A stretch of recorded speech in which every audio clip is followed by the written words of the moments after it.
natamani siku moja niwe nawe. Hii roho yangu iko nawe, natamani siku moja niwe nawe. Sigashona bi sisugaku agakom so sabiko ufana nawe. Sigashona bi sigashona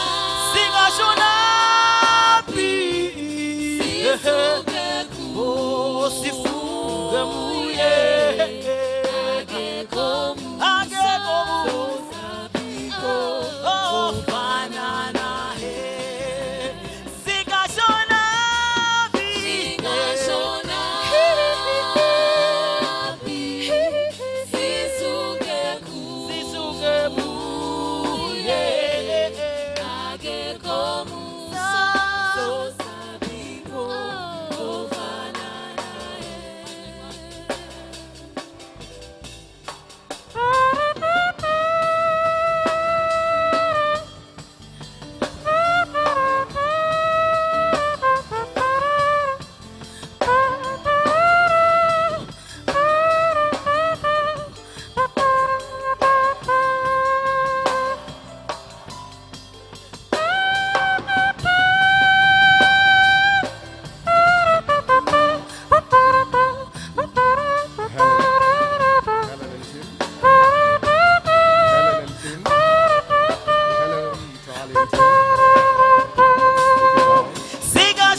sisuge muye agekomu sabiko ofana naye.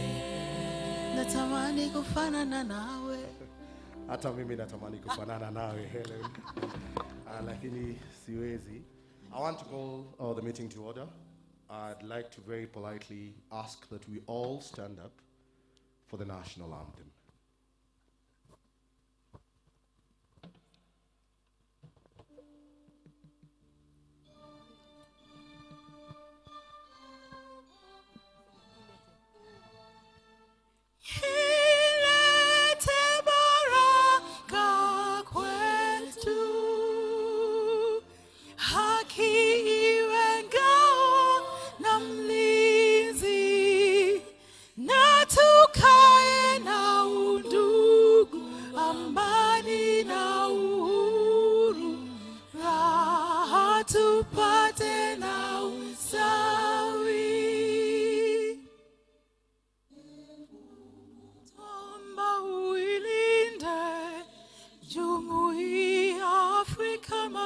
Mashariki tuwezeshe kuishi kwa amani, tutimize na malengo yetu.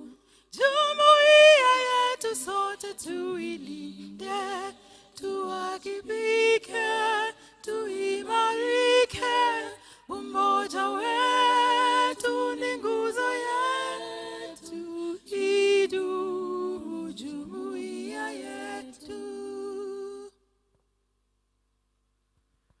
Let's remain standing for a moment of silence for 3 Kenyans that we lost. Not just 3 many Kenyans, of course, but 3 prominent Kenyans. Business mogul Chris Kirubi, former GEM MP Jacoyo Midio, and Siaya politician Florence Aluodo.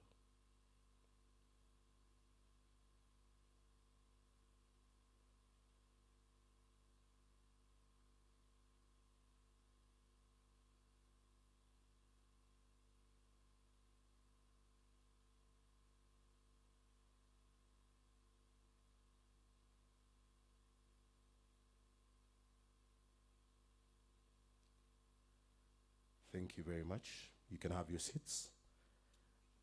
Helen, you and your team can entertain us for another 15 minutes as we wait for more guests to come in, then we will start officially. Thank you very much.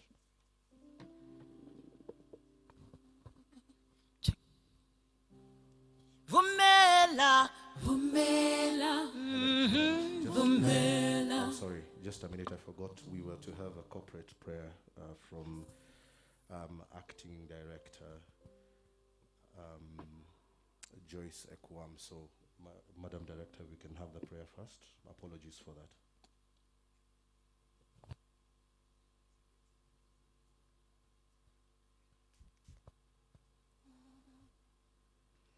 Thank you so much. It's a commission, belief, and trust in God that formed the basis for creation of IEBC corporate prayer. As we lay our strategic plan, our election operation plan, our boundary review plan on the table this morning, we want to invite God to walk with us every step of the way and to bring every activity listed in the strategic documents we are launching today into perfect accomplishment. So, ladies and gentlemen, let's be upstanding for IEBC corporate prayer. Let us pray. Almighty God of all creation, most of reign, pure and merciful, we are grateful for the privilege to serve our motherland. We acknowledge you to be the source of life and giver of wisdom. We seek your guidance and pray that you order our steps as we strive to deliver on our constitutional mandate. As we commit to serve our beloved country, enable us meet the democratic aspirations of the people of Kenya. Almighty God, we pray that you guide the work of our hands, that we may foster sustainable democracy in our country. Bless Kenya, bless this commission, and grant us peace, love, and unity now and forever. Amen.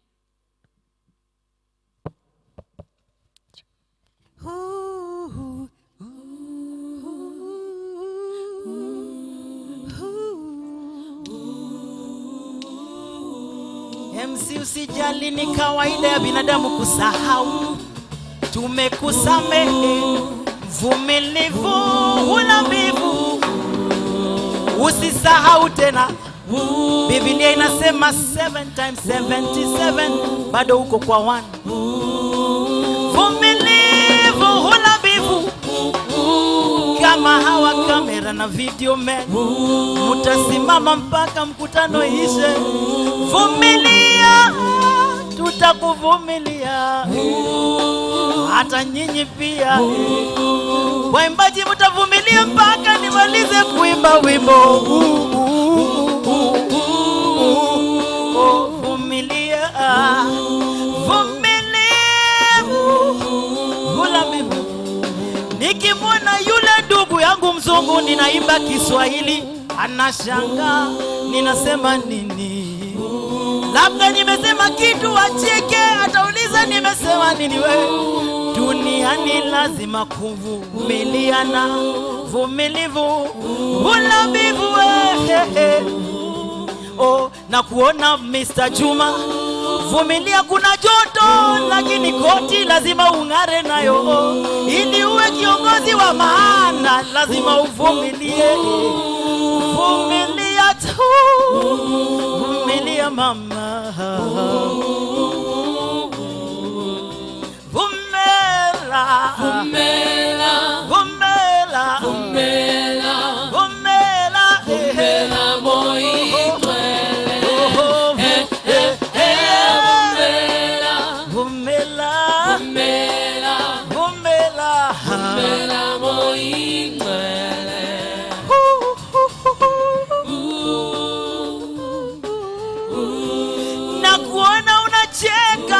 lakini maski na kuvumilia inazuia kuona kujenga kwako. Vumilivu hula mbivu, vumilia tu. DJ, najua unavumilia sana, najua time yako inakuja, lakini we live band lazima iimbe ndio kwanza tuanze pamoja we.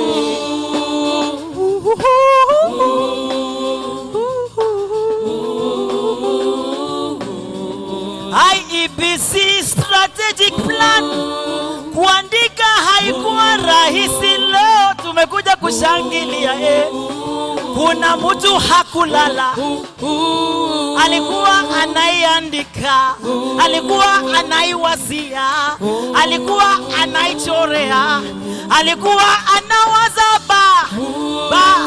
badala yako Ndio sababu leo itabidi tuvumilie 15 more minutes mpaka wakubwa wakuje. Wewe katu hakikisha umeongea na neighbor, ataona macho yako peke yake, mdomo imefunikwa, hata ukismile haoni. Vumilia, COVID ilikuja, lakini lazima tuwe na positive attitude, positive attitude. Vumilia tu. Ukiona joto imezidi, kuna maji pale, tafuta maji, kunywa maji, zimita maji. Bado sijamaliza.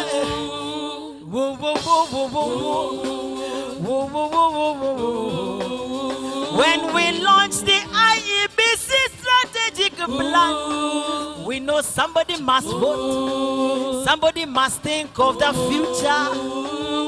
Mvumilivu, mvumilivu hula mbivu.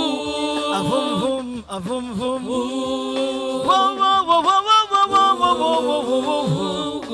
Aya sasa imbeni vumela, vumela, vumela, vumela, vumela moyingcwele. Vumela, vumela, vumela, vumela moyingcwele.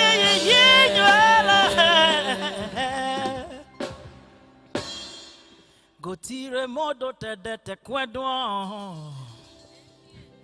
ona nyenyenye dete kwedwa, ona wewe dete kwedwa ma, wedo esama kwe okay. Petero na Johana makioya kioje, Kiamao ya dedi na matare na sio. Petera ke muera okera witware. Umana ogasira gasokerera. Aya umana ogasira gasokerera. Yedere adugata sia kusemagara. Otaboro kete mokegoro yao.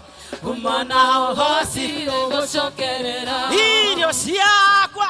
Iriadeaga, mae maria nyuaga, ona gua, siakwe uba, sione noe, amokera, mokera isionga, gado siakwa kumoni dini wakwa, egone, ewaga, jesu, yabara, yadewa modendarisho, inatene, Adosia kwa kumoni nini wakwa Negwonese emwega just Yabara ya hewa mode narosyo Idatede Dediaga dede ne waroho Kahenaga dede ne waroho Kakenaga dede ne waroho Yodundewa Yoto gera wama Dediaga dede ne waroho Amushaga dede ne waroho Kakenaga dede ne waroho Yodundewa Yoto gera wama Na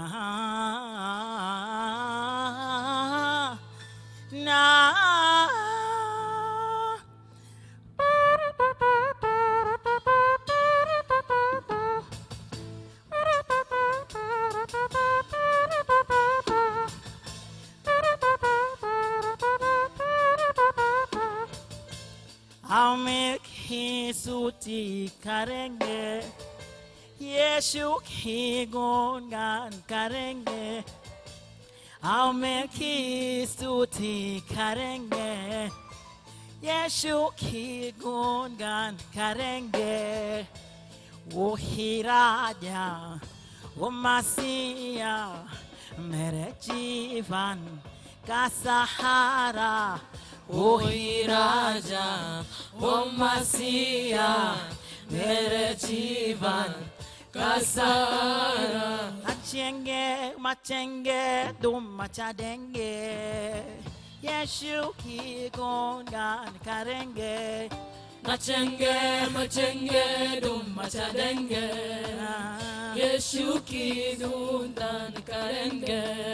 Not gonna get on, na na na, not gonna get on, na na na. Not gonna get on, na na na, not gonna get on, na na na. Not gonna get on, na na na, not gonna get on, na na na.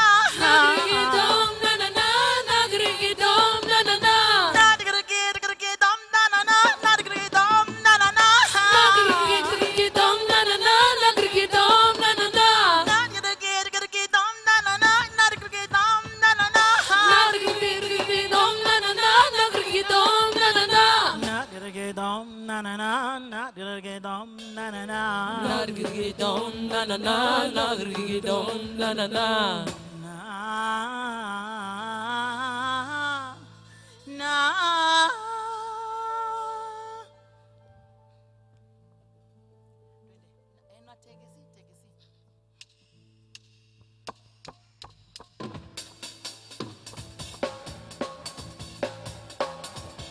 Unatege si matege, unatege menga matege dong, unatege machang matege dong, mani tamiani nyane jubiye. Unatege si matege, unatege minga matege, unatege machang matege, nari tamya minaye tumbaya. Unatege si matege, unatege menga matege dong, unatege machang matege dong, mani tamiani nyane jubiye. Unatege si matege, unatege minga matege, unatege machang matege, nari tamya minaye tumbaya. Ngoni bana matege moch, ngoni la kiri watege dong, esakina mi adenke dong, mani tamiani nyane jubiye. Unatege si unatege minga matege, unatege machang matege, inani tamya minaye tumbaya. ngoni bana matege moch, ngoni la kiri watege dong, esakina mi adenke dong, mani tamiani nyane. Tam tam tam Tam tama bote tam zabike, tam tama bote tam zabike, tam tama bote tam zabike. Nani tamya minaye Oh, tumbaya. tam tam Tama bote tam zabike, tam tama bote tam zabike, tama bote tam zabike. Nani tamya minaye tumbaya.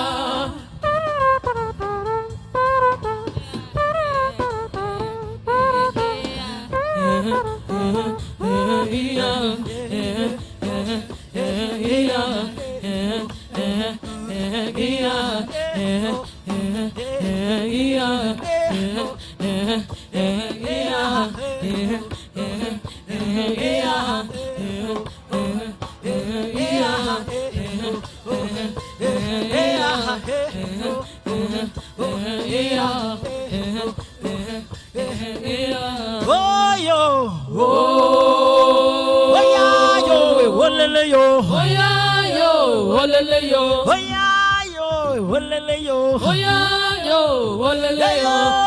Hallelujah,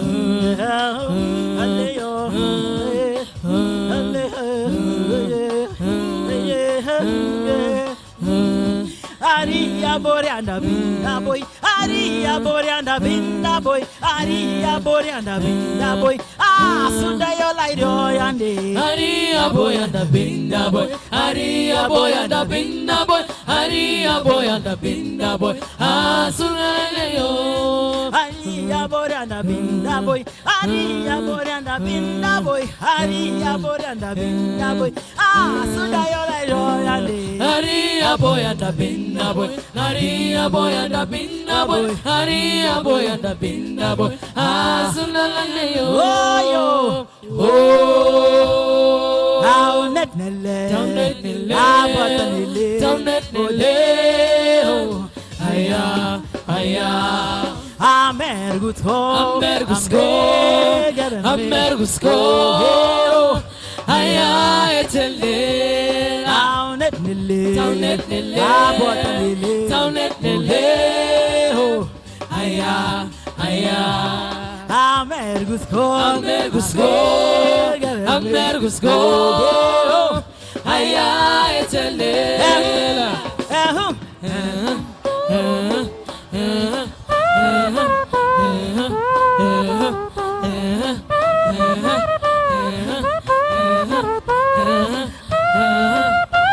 Aya etele.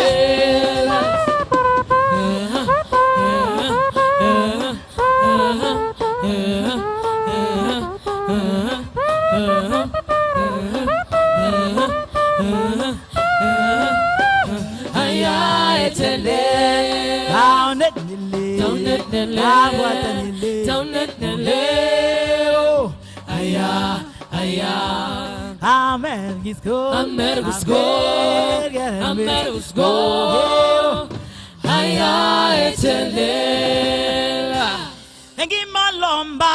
Ewanu atio. Ngima polo lomba.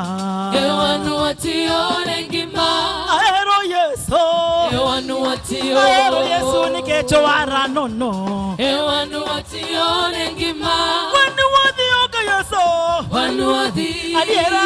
Wanu wadi ka Yesu. Wanu wadi chamongima. Wanu wadi oka bongoruo. Wanu wadi. Donga. Wanu wadi ka Yesu. Wanu wadi chamongima. Dongo di kanyo. Wanu wadi. Donga.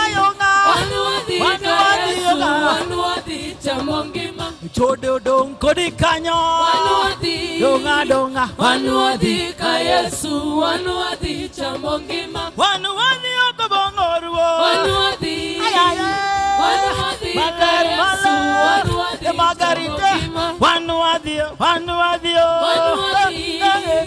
Wanu wadi ka Yesu. Wanu wadi chamongima. Kongo dongo di kanyo. Wanu wadi ka Yesu. Wanu wadi chamongima. Ninakwatie ngai wakwa, ninakwatie tata. Ninakwatie ngai wakwa, ninakwatie tata. Ninakwatie ngai wakwa, for example ninakwata. Ninakwatie ngai wakwa, ninakwatie tata. Tata.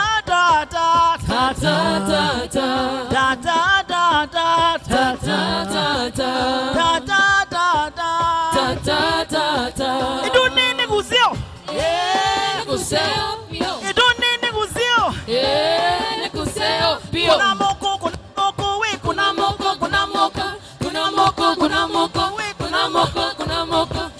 Wadagawaya. Kakwata iya. Wadagawaya. Kakwata iya.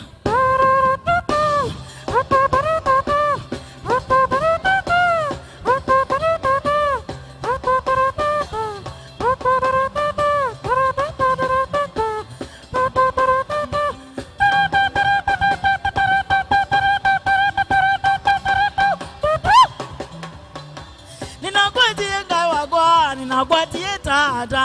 Ninakwatie ngai wakwa, ninakwatie tata. Ninakwatie mozumbe, ninakwatie tata. Ninakwatie ngai wakwa, ninakwatie tata.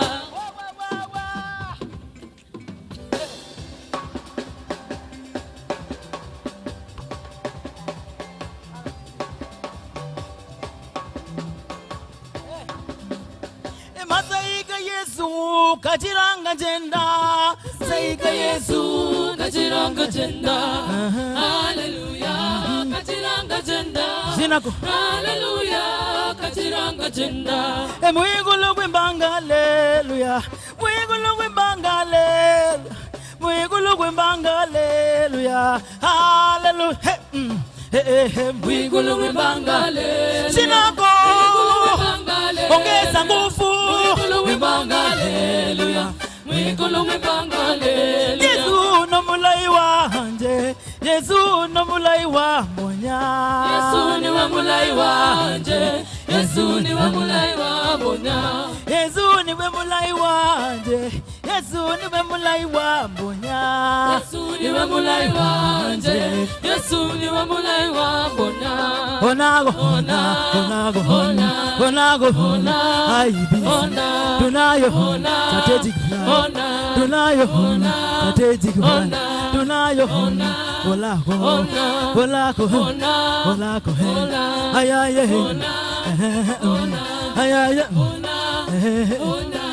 sasa huko kwetu utakaa kuko sana buzia hivi webuye tunakulanga wimbo kama kuku ni tamu tunafanya lakini for example for reason for adventure lazima mtu tembea simama cheza kando atembea simama acheza katikati sina atembea simama acheza kando tena we atembea simama acheza kando. That is the only way they know that we are enjoying this thing nani. Her strategic plan hamekufika. Sasa we nani unaweka kwa sura kununa kwa nini basi? Haya, twende tufanye tu kama kuku muda mbaya nakula kuku vizuri. Dadangu ndio hiyo hivyo basi ndio. Wewe ukikula kuku nacho unaenjoy yanga. Ndio. Dadangu for example vipi? Ndio hivyo basi ndio. Alafu nekako ka smile nani. Usikae ni kama you've been through hell. Ndio. Umepata yako strategic plan nani na imekuja yako nani imekuja celebrate nani sasa una celebrate na kunona kwa nini? Tukuoni kwa mask. Hero ndio hivyo basi. Konga ka shoulder, weka kichwa. Konga ka shoulder ndio. Sote umeipata ndio namna hiyo basi. Ona wale pale tunawaona hawa hapa tunawaona wale juu tunawaona ha strategic plan kamekuja kwa siku acha kwa basi tusikie kana semako nini ama lazima tuone lazima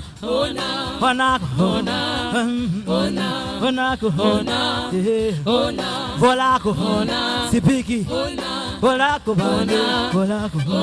kwa Kenya tunapenda volako onako pale onako wapi makofi ya Wakenya tafadhali wapigeni makofi asante sana thank you maisha haya ninapita tu hali ya sasa ni kwa muda tu ushindi wangu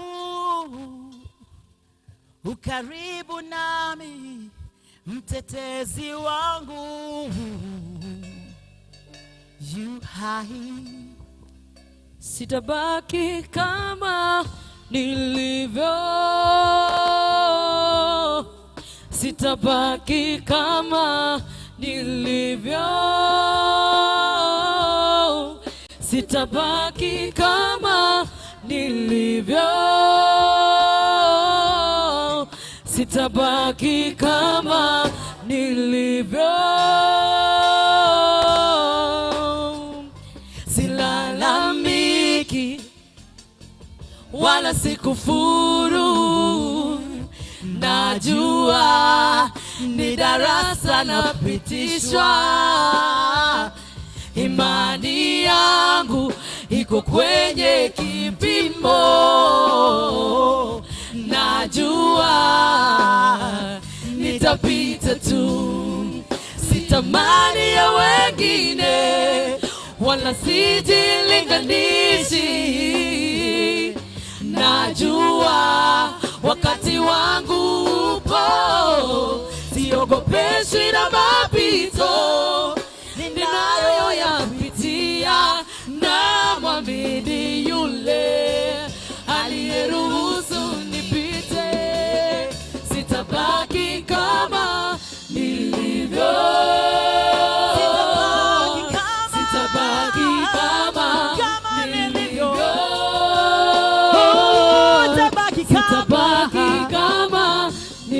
nilivyo, sitabaki kama nilivyo. I know after this meeting you will change. Know that your vote counts, and your vote is the future. Usibaki kama ulivyo. You better know how to vote. How to vote. Know how to vote. Know how to vote. Your vote is for the future, and your vote is for now. Is for now. Are you ready to vote? To vote. Are you ready to be fair as IEBC? Usibaki kama ulivyo. They say somebody who plans sees the future. If you fail to plan, you plan to fail. Fail to plan, To plan, to fail. you fail to plan, To plan, to fail. You better know how to plan. We have been planned for. Afadhali sasa tusitoke hapa vile vile tulikuja. Nasema oh Baba, unajua kunifurahisha. Baba, umenifuta machozi. Daddy, oh, unajua kunifurahisha. Baba, nitakusifu milele. Baba, Baba, unajua kunifurahisha. Baba, umenifuta machozi. futa machozi. Daddy, oh, umejua kunifurahisha. Umejua kunifurahisha. Baba, nitakusifu milele. Mwokozi wangu yu hai, You high, yu hai, you high, yu hai, you high, yu hai, you high, yeah, mwokozi wangu yu hai, You high, yu hai, you high, yu hai, you high, yeah, mwokozi wangu yu hai, you high, yu hai, you high, yu hai, you high. Tabaki kama Nilivyo.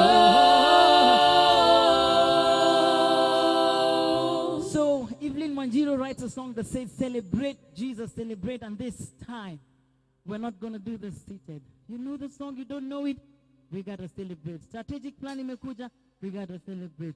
Tuko na future, we got to celebrate.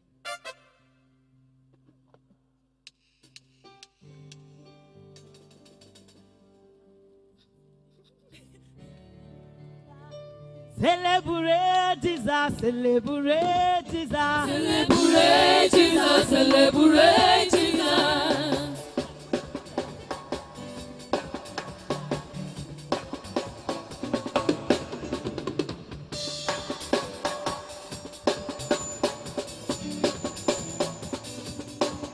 Wacheni kupanga line moja. Nataka tukox hawa watu wote simame. Simama. Simama.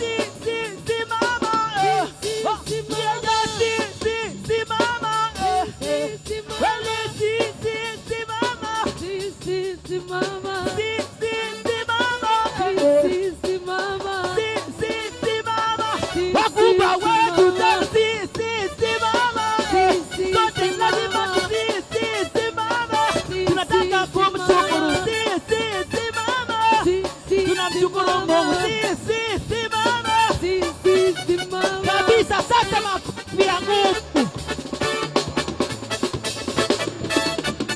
Celebrate Jesus, celebrate Jesus. Celebrate Jesus, celebrate Jesus. Celebrate Jesus, celebrate Jesus.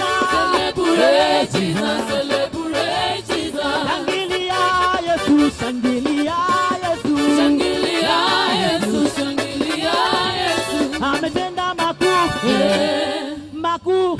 Ametenda nini? Makuu. Bwana wa mabwana. Makuu. Makuu. Kweli makuu.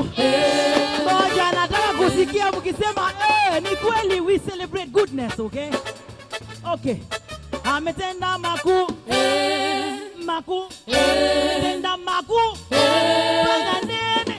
Ametenda makuu. Kweli makuu. amewawezesha makuu, ametenda makuu, makuu, ametenda makuu, makuu. All right. Now look at your neighbor. We know that God has done blessings. It's sending blessings to you and to us. Amesema in his book that blessings will flow. Count your blessings. So we're going to count the blessings. Tell your neighbor. Well, hesabu, Hesabu. hesabu, Hesabu. hesabu, Hesabu. baraka, hesabu, Hesabu. hesabu. Hesabu. Now turn to the neighbor behind you. Mwambie hesabu pia yeye. Hey, hesabu, Hesabu. hesabu, Hesabu. baraka hesabu, Hesabu. hesabu, Hesabu. baraka hizo, hesabu, Hesabu. hesabu. Hesabu. Nyosha mkono yako kwa waongozi ama viongozi wapatie baraka. Shika baraka, baraka, Baraka. Baraka. Baraka. chukua baraka, chukueni baraka. Baraka. Ipatie na wewe baraka kwa sababu ndio sababu kwa hapa. Chukua baraka. Baraka. Oh, baraka. Baraka. Chukua hiyo baraka. Baraka. Baraka. Baraka. Chukua hiyo baraka. Baraka. Baraka. Baraka. Lift Jesus higher. Higher. Lift Jesus higher. Higher. Lift Jesus higher. Higher. Lift Jesus higher. Higher. Okay, one more thing. Let's do this one thing. Songa katikati, nataka kuona drama. In Africa, clapping is very important. When we do something good, as strategic planners come, you must clap. So let's see whether you can follow the leader. The leader, you only clap when I clap. Let's go. You got it. Let's go. Strategic plan mumelala. Usingizi ya 2 hours, 1 hour. We are clapping for you. Strategic planners, God gave you the wisdom to write this. And you're our leaders. You too are our leaders. We clap for you too. This way. Let's go. Hey. Kuna mtu anachapa off. Ni nani huyo anachapa off? Let's go. Hemalile ya Kenya. Oh, hesabu baraka. Hesabu baraka hiyo. Hesabu. Wapi shangwe na vigelegele. Ametenda makuu. Makuu. Ametenda makuu. Makuu. Thank you. Thank you. Thank you very Okay. much. Let's appreciate Helen and team, please. Na asanteni sana Helen kwa kuniombea, sitasahau tena. Ulisema ni makosa ya kwanza, bado zingine 77 times another 77. The Chief Registrar of the Judiciary, Madam Hamadi, Chairperson, Independent Electoral and Boundaries Commission, the commissioners present, representatives from diplomatic missions, distinguished guests, ladies and gentlemen, good morning. Good morning once again. It's actually a very bright day and a very good day for us to celebrate something. And what we are celebrating here this morning is a launch of a strategic plan for the IEBC that is going to cover the period that goes over. We just said it was important for us to recognize the different people that have made these policies possible, as well as the strategic plan, because I know a little bit later on might not be easy for us to be able to do so. So it's only fair that we do so at the beginning. And we will also have different stakeholders that will be joining us here, because the IEBC works with different people, and we have to basically allow them a chance to also speak about their role in the strategic plan and the development of these documents, as well as their partnership working with the IEBC.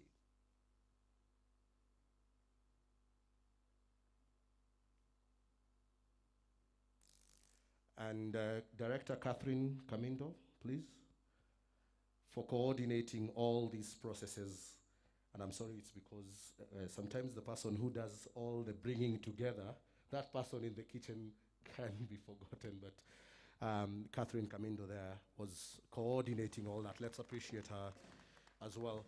I also want to request the following organizations. If you have representatives here, please just come and give me your names so that we can add you to the program. The United Nations Development Program, the Justice, Legal Affairs and Human Rights, Justice and Legal Affairs Committee, and the Office of the DPP and that of the Inspector General. So if we have representatives, please give me your name so that we can add you to the program. To kickstart our speeches, we are going to have Honorable Evans Misati from the Political Parties Liaison Committee.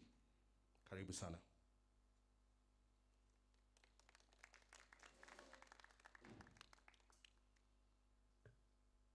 Thanks so much, MC, for the chance to speak.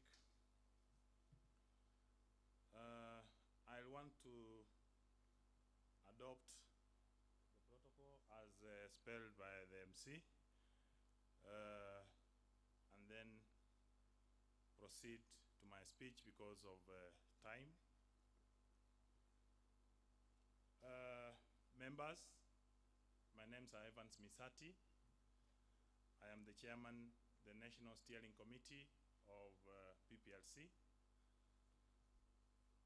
The Political Parties Liaison Committee was enacted by the Political Parties Act 2021, Section 38, as you are aware. The principal function of PPLC is to provide a platform for dialogue between Office of the Registrar of Political Parties, IEBC, and all the registered political parties in Kenya. And the work, or rather the objectives of PPRC, was majorly a creation of the recommendations of Judge Joan Krieger. So the political parties is to champion and advocate for free, fair, and peaceful and transparent electoral environment and processes in Kenya. Nowadays, they have added the word, the results must be verifiable results, meaning the servers also need to be verified. To provide a platform for structured multi-party dialogue between the political parties, IEBC, relating to organization and conduct of elections and the electoral environment generally in Kenya. To enhance genuine interaction between sharing and information exchange between political parties, IEBC, as a way of building confidence in the electoral process. The political parties who provide candidates to learn in elections, which IEBC conducts, moving towards the general election 2022, on behalf of PPLC, I'd like to say the following.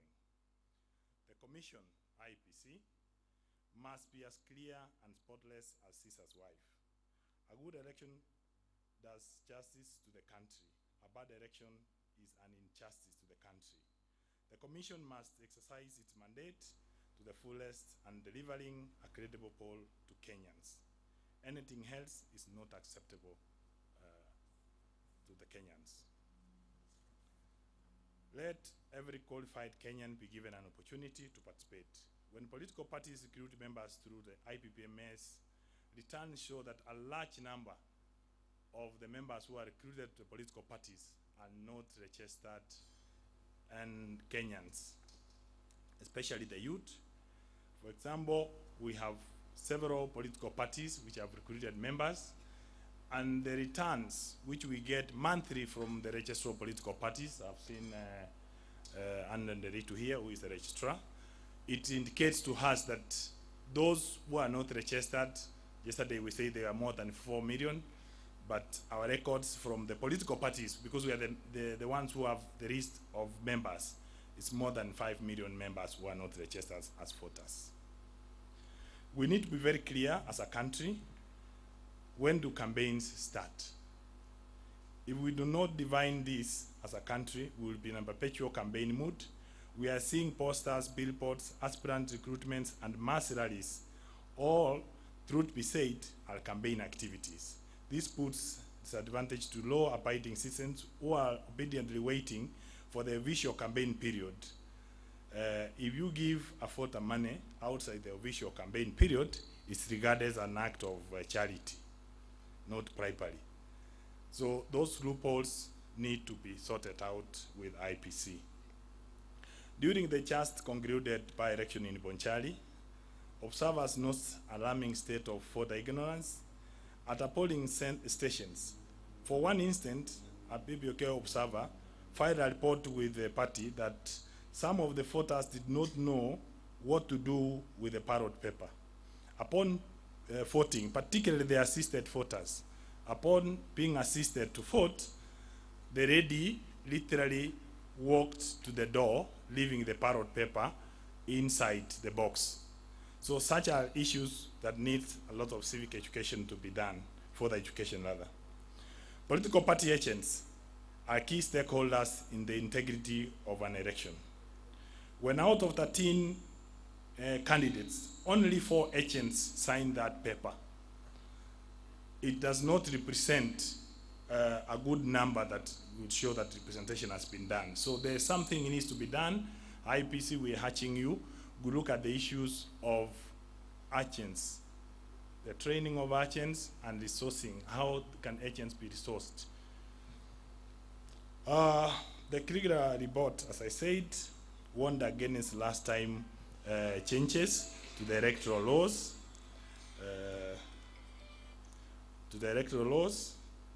Here in Adabu, to the electoral laws. And last week on Friday, we saw the Parliament, through the Just and Legal Committee, they published some bills which is recommending the members of public to submit the memoranda. We could see bills like irrigation, the other bills of health, coffee, but we did not see the bills which are legislative bills getting the electoral circle, like the party primaries bill. So we want to request the members of the CHELAC, if they are here, to prioritize on that, so that as a country, we don't do bills relating the electoral circle the last minute.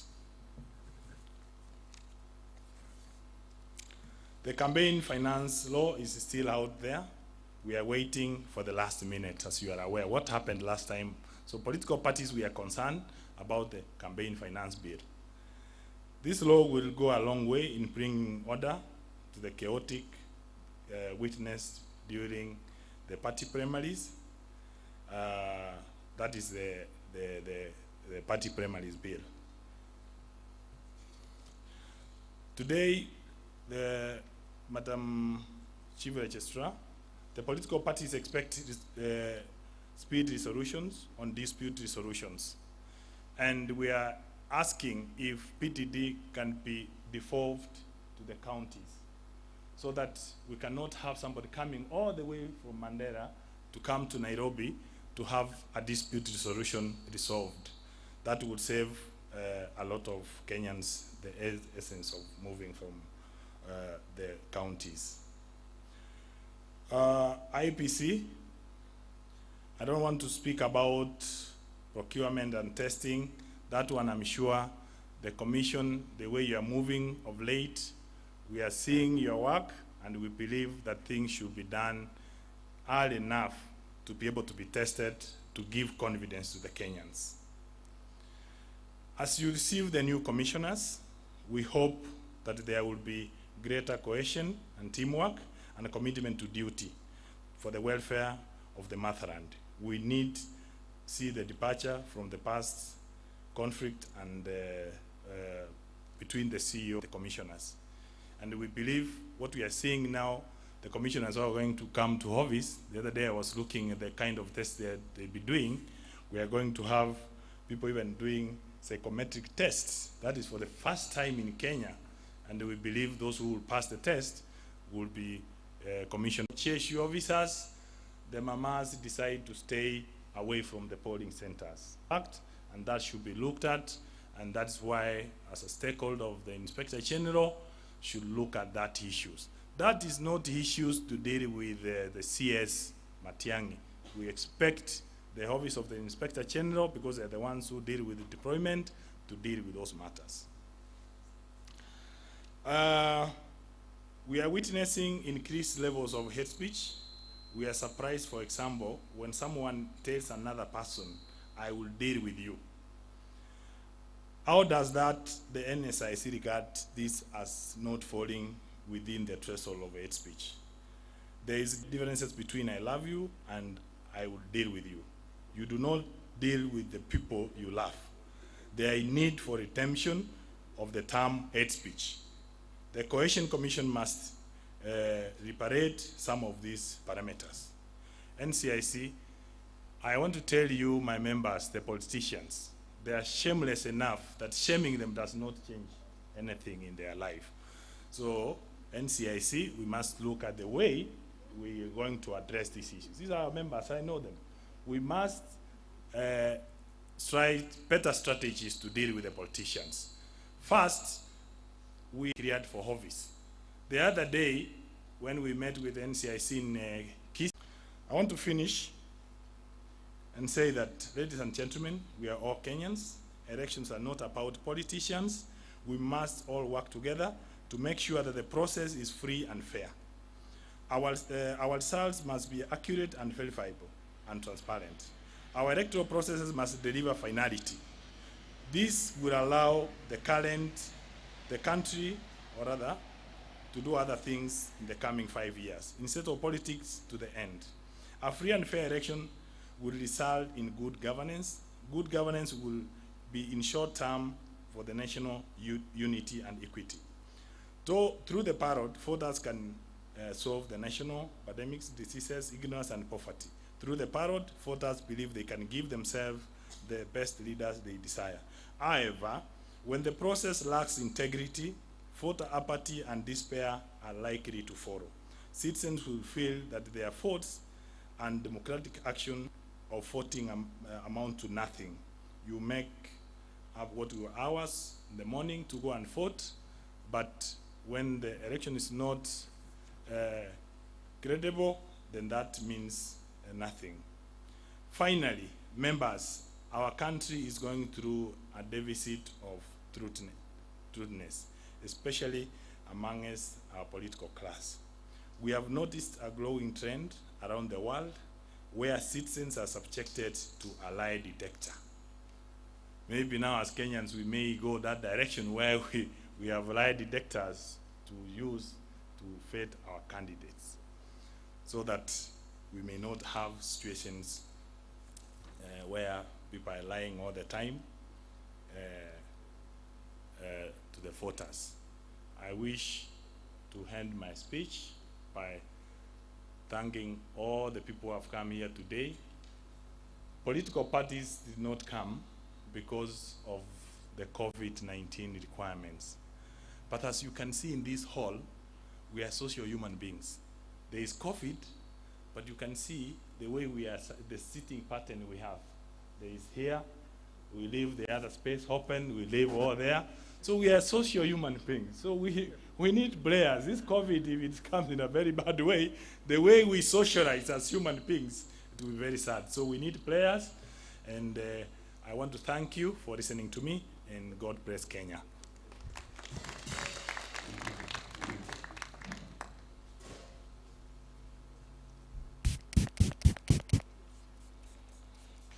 Thank you very much, Honorable Misati. In fact, I've learned something from you. Anytime you are allowed to stand on a podium and you can see people you've wanted to question for a while, you take advantage and ask them those questions and hope that they will respond. Dr. Reverend Samuel Kobia, kuna maswali umeulizwa, natumai utaweza kutujibu baadaye. Just a quick reminder that we are using the hashtag because the launch of this strategic plan, as well as the launch of the documents that we've spoken about, is part of the IEBC's annual Voter Education Week. So kindly help us tweet, help us on Facebook, push it. We are live on YouTube, the IEBC YouTube channel. And the hashtag that we are using is hashtag IEBC AVEW 2021. So that is hashtag IEBC AVEW 2021. So this is part of the annual voter education week, and I like what Mheshimiwa has started by saying, the issue of continuous voter education, ensuring people understand what the processes are, what needs to happen at what time, and even not just waiting until that period when we have the elections. The next speaker is from the Elections Observation Group, that is ELOG. And ELOG is represented by the chairperson, Madam Anne Ireri. And of course, now that we have already heard from the political parties, it's only fair that we also hear from the observers on what their expectations are as we go into the 2022 elections. Karibu.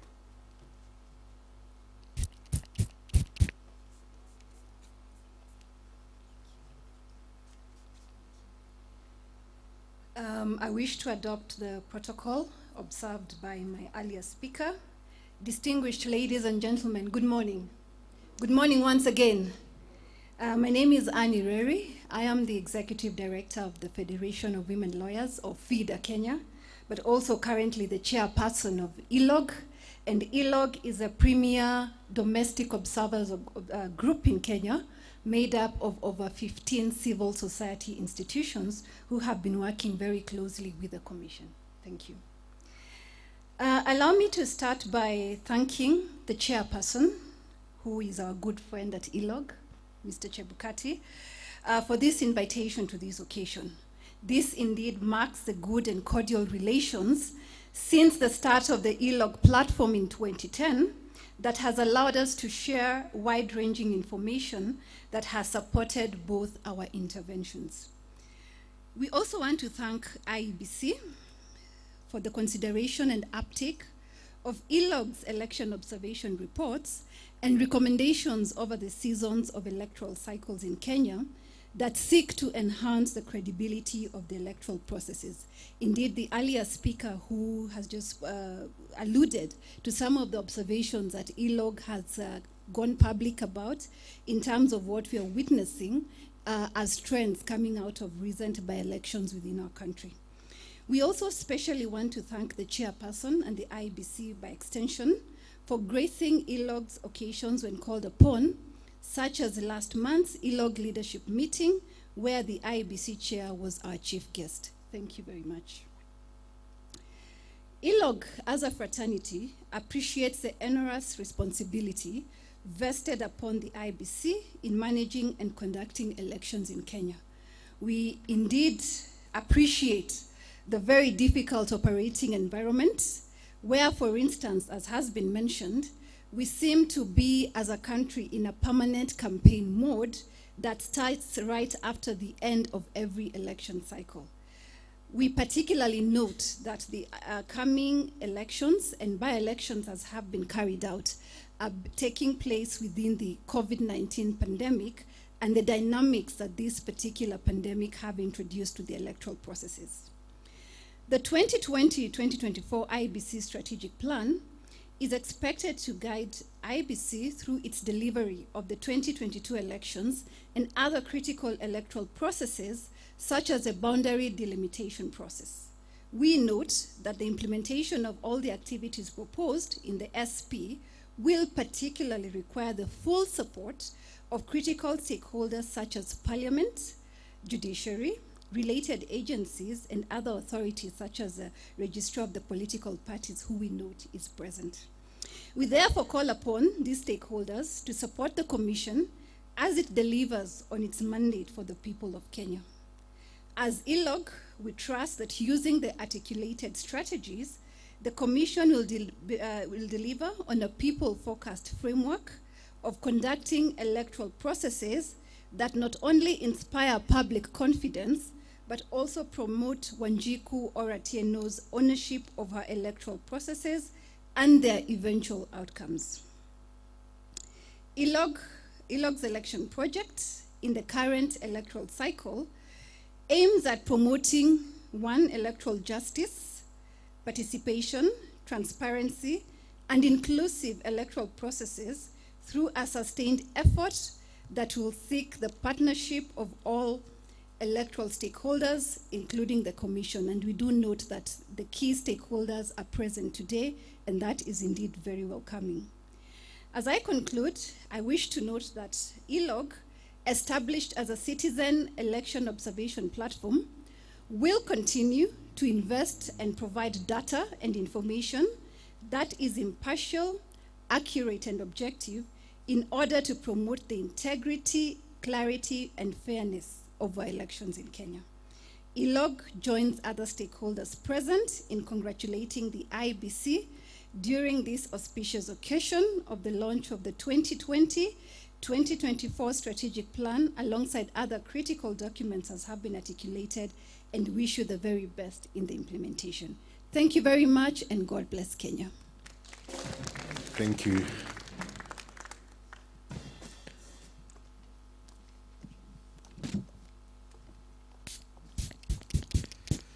Thank you very much, Madam Anireri. And most importantly, I think the two of you now have spoken about credible elections.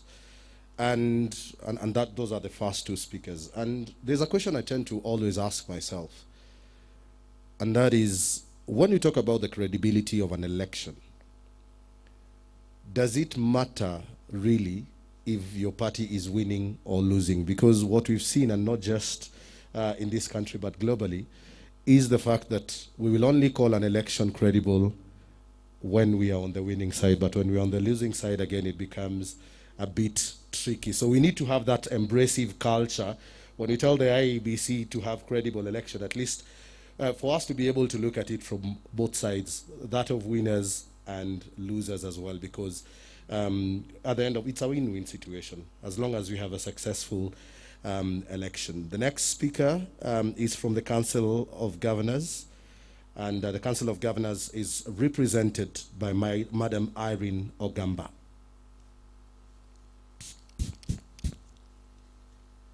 Good morning, everyone. First is to apologize that the chair of the Council of Governors was not able to make it for this meeting, and he sends his apologies. I will read his remarks verbatim as presented.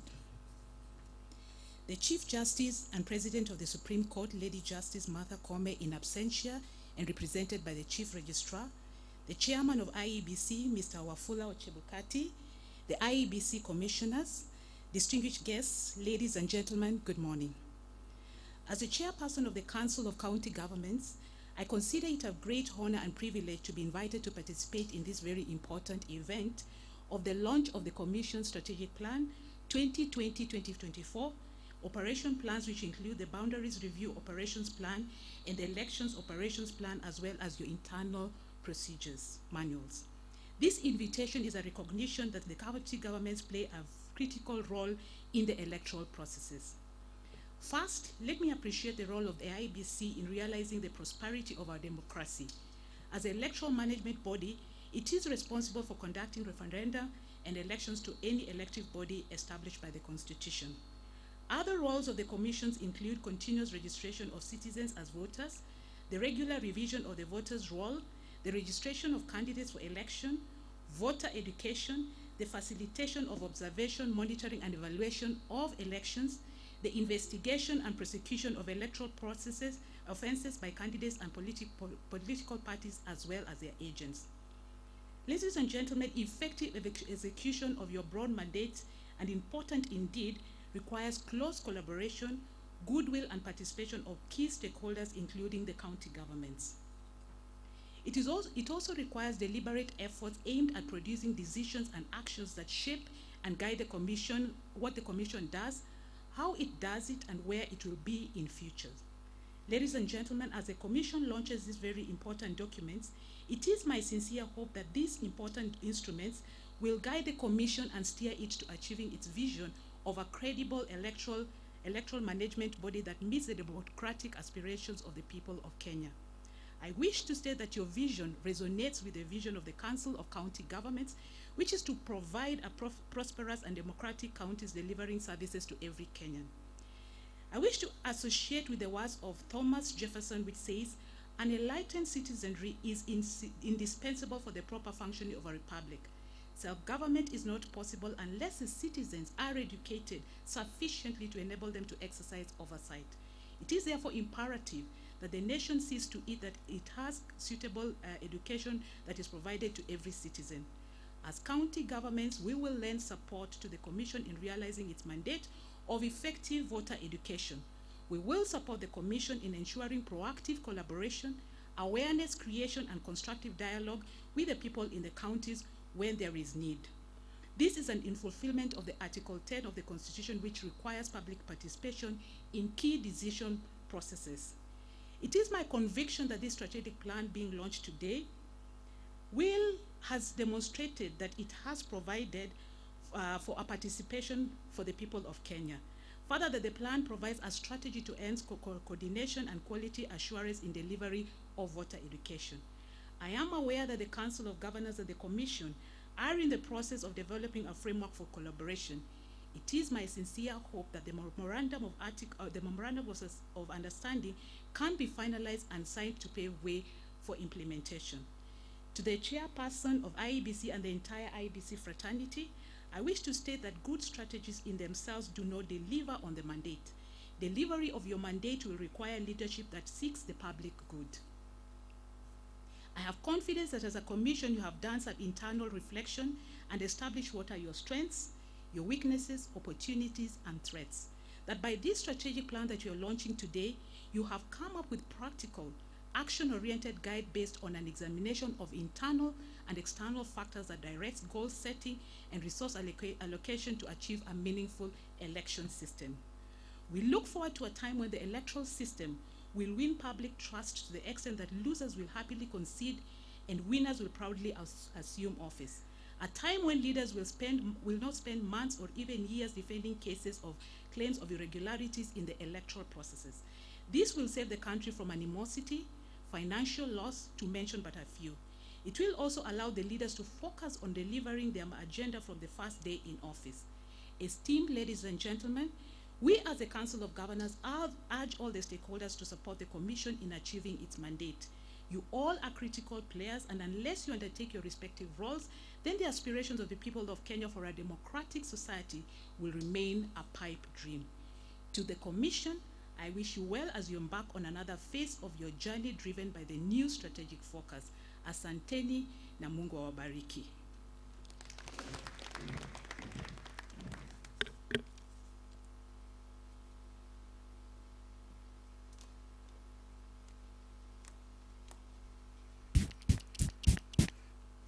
Thank you very much, Madam Irene, Acting CEO of the Council of Governors, and our Director Corporate Affairs at the Council of Governors. Asante sana. And what you've spoken about in terms of people picking up a culture of conceding defeat goes in line with what we had said earlier in terms of credible elections, because the two, in a way, have to definitely go together. I'm still reminding you that we are tweeting. Just follow the IEBC social media sites. Instagram at IEBC Kenya, Twitter at IEBC Kenya, and Facebook, same IEBC Kenya. We are live on YouTube, so you can ask those who are not here who might want to follow the proceedings to check that out and follow us there. For those of you on Twitter and those of you on Facebook and Instagram, the hashtag that we are using is IEBC AVEW 2021, and the AVEW are abbreviations for the Annual Voter Education Week. So IEBC AVEW 2021, and the link for the YouTube channel can be gotten from the Twitter handle for IEBC. The next speaker or next stakeholder is from the Justice, Legal Affairs and Human Rights Committee of the Senate, and that is Senator Naomi. I don't know. I can see you walking over. Karibu sana. Let's appreciate her as she walks to the stage. It's not a very short walk from the other side all the way here.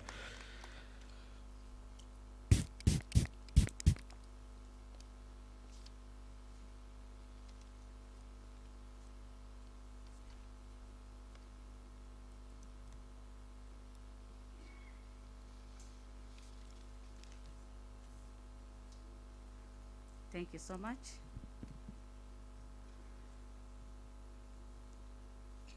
Good morning, everyone. Honorable Chief Justice in absentia and President of the Supreme Court, Justice Martha Koome, the Chairperson and Commissioners of the IEBC, invited guests, ladies and gentlemen. I'm Senator Naomi, representing the Legal and Justice Committee of Senate.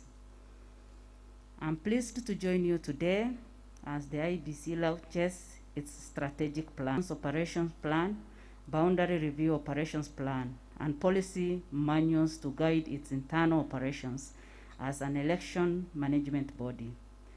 The Senate, and in particular, the Standing Committee on Justice, Legal Affairs, and Human Rights, which I represent today, consider the IEBC as critical partner in strengthening democracy, rule of law, and good governance in our country. Over the past 3 years, we have held various engagements with the Commission and other stakeholders towards reviewing the policy, legislative, and administrative frameworks governing elections.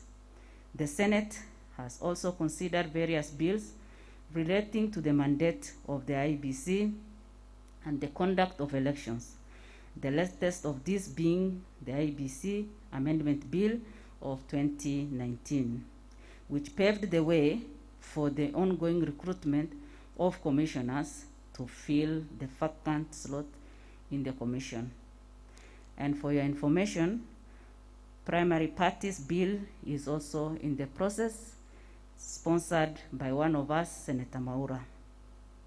In the next 15 months, the documents we launch today will be tested to the limits. I urge you to remain firm and steadfast in the discharging your mandate as an independent commission, free of directions or interference from the political class or any other entity. I note my committee is scheduled to meet with the Commission next week, during which we shall have the opportunity to go through and comment on these documents in greater detail. I will therefore not say much today. As I conclude, allow me on behalf of the Senate and the Justice, Legal Affairs and Human Rights Committee to congratulate you and pledge our support and goodwill as you carry out your work. May God bless you. May God bless Kenya. Asanteni.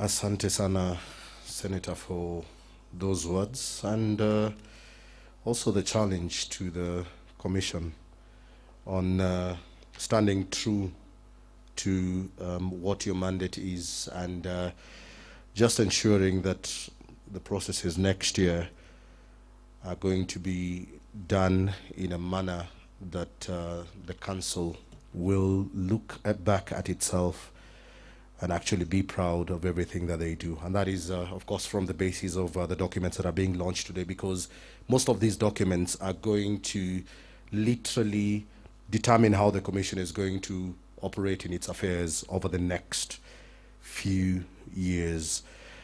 The next speaker is a representative from government, and I know that there sometimes can be lines drawn and people might think that, yes, he represents a political party, but as the only representative from government, I want to ask Honorable Raphael Tuju, Cabinet Secretary, to just come and say something on behalf of government. Karibu sana.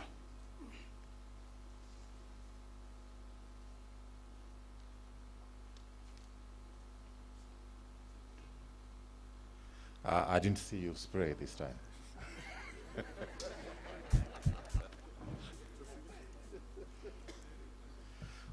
I don't know what intentions you have. Well, now you know there's a politician here. Our chief guest, the Honorable Chief Justice, ably represented by the Chief Registrar of our great judiciary, Honorable Anne Amadi, the Honorable Chairman of the IEBC, my brother, Mr. Chebukati, Honorable Commissioner Modu, and Honorable Commissioner Professor Guliye, and all distinguished guests here this morning. On my behalf and on behalf of the government and the ruling party, may I extend my most sincere congratulations to you on the launch of your strategic plan. Having a strategic plan definitely means you have a plan and you know what you're doing. When you don't have a plan, it means you're actually planning to fail. Every 5 years, this country gets into madness. And actually, the country disappears and the tribes emerge. And people die sometimes, like in 2007, when a baby was thrown back into a burning inferno in Eldoret at Kiambaa Church. 2017, baby Pendo was killed by a stray bullet following riots at Kondele in Kisumu. So really, there's a madness which engulfs this country every 5 years. And standing between us and that madness is the IEBC and credible elections. I cannot emphasize enough just how important an independent electoral commission is. And very often, people actually think that the Independent Election Commission is about elections. It is about elections, but a lot more than that. Why do we have this temporary madness every 5 years? From some of the research that I've been involved in, the biggest fear for most Kenyans is the fear of exclusion. That if my tribe is not going to get a place on the table, then we are done. And it is a fear with merit, not just in Kenya, but all over the world. Those of you who may be in my age bracket would remember that there used to be a company called McDonnell Douglas, which used to make aircrafts called DC-10, DC-9, DC-11, and so forth. It was the most advanced passenger aircraft at a certain time in the 60s. When they lost the contracts, the defense contracts, to people like Boeing, that was it for them.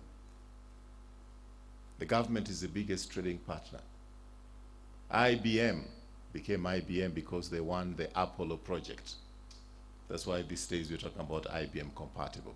There were other major mainframe computer companies like Wang and a few others, which nobody hears about. Your generation may not have ever heard about them, but that's because they've lost their government contracts. So really, in a country where when somebody is a minister, then they try to make sure that it is their tribesman who becomes the head of the parastatal under them, then they select the chairman of those parastatals, who in turn select those who will be in charge of procurement committees of those parastatals. It means that when your tribe is out, you can't even supply stationery to government. So what is at stake is the fear that if we are out of government, what are our chances in this country? So, Mr. Chairman, I just wanted you and your team, as you deal with elections, that it is not just about those elections. It's about the very existence of our country. And this is a difficult country. This is a country which is most varied in the whole of Africa. 4 major races converge here. There's no other country like that in Africa. If you go to Somalia, they're fairly homogeneous.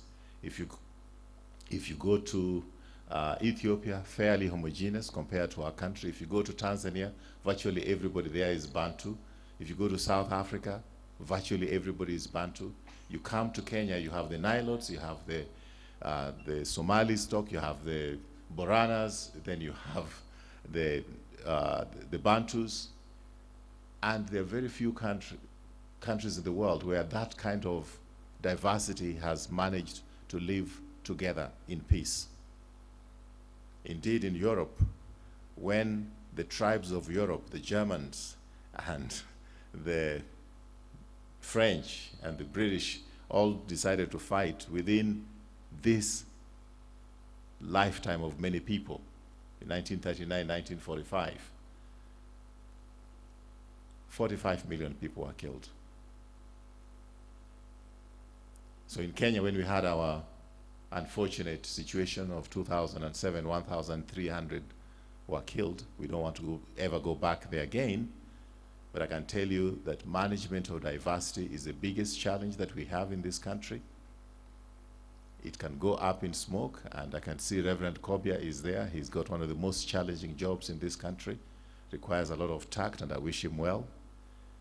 But the Independent Electoral Commission must remain sane, just like the judiciary must remain sane when madness engulfs us. Good luck. Thank you very much.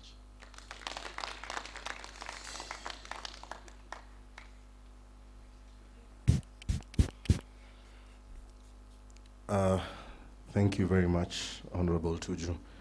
If I would have known you would say such deep words, I would have double sanitized before you got here. And yes, a very good reminder about ethnicity and the role that it plays in our politics. And sometimes I tend to ask myself, in Kenya we have around 44 recognized tribes. In a country like Tanzania, who are our neighbors, they're talking about 120 tribes.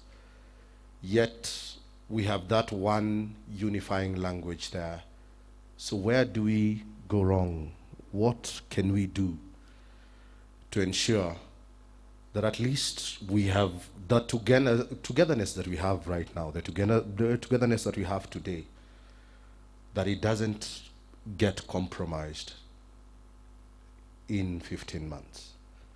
It is a question that we continuously have to keep asking ourselves, and a value that we need to instill in ourselves and the generations behind us. Our next representative is the Registrar of Political Parties, Madam Anne Nderito. I know that there were some things that were said earlier and some questions asked. Maybe you can be able to respond to this. Thank you.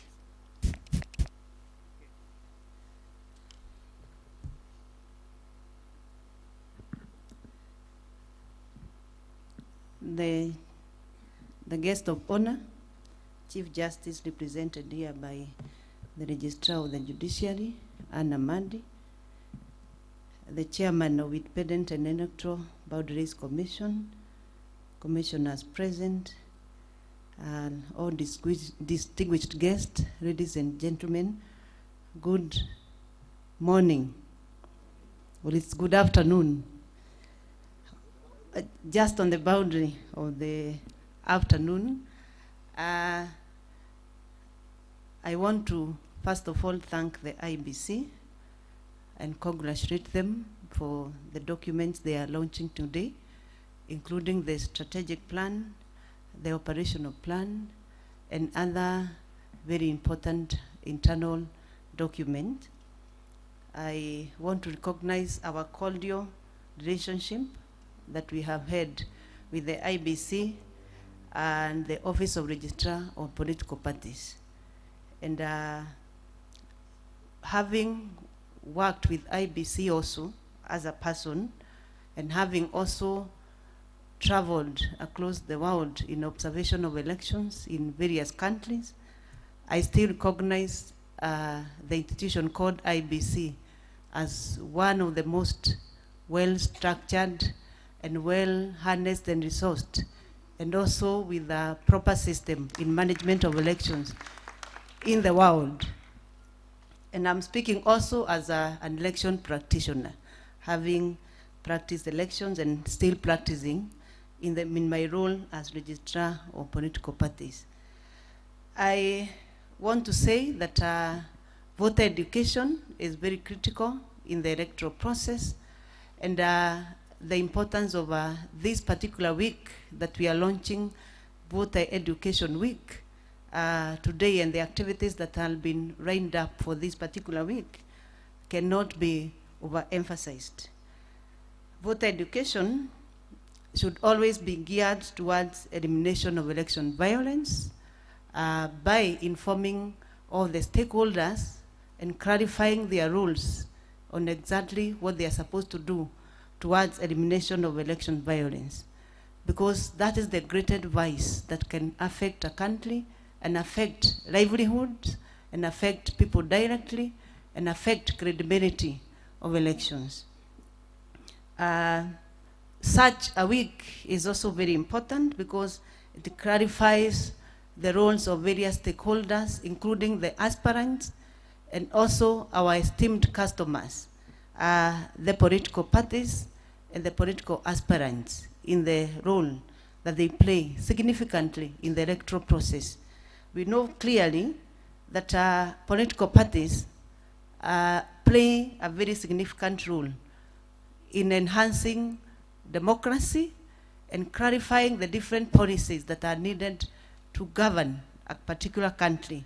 And with that, then political parties should play a central role in terms of ensuring that credible elections also happen by fielding the candidates and also looking at the type of candidates they are giving to the Electoral Commission, because the input also matters as pertains to the output, because it is very important that the credibility of the people we present for elections also is beyond reasonable doubt.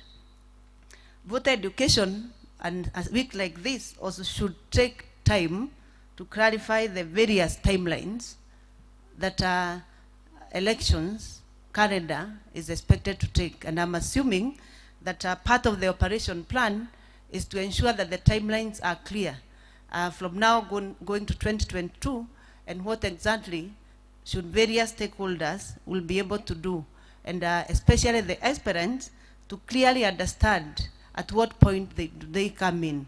If there's anything that have changed along the way since the last general election, then this one should come out in the timelines that should be clarified in this particular week. I also want to take cognizance of the fact that just as my earlier speakers have said, that inclusion in an election is very important. And this week also should serve as a platform to ensure that every person get to hear about the electoral process and is able to know how each and every person come in, and especially when it comes to the marginalized groups.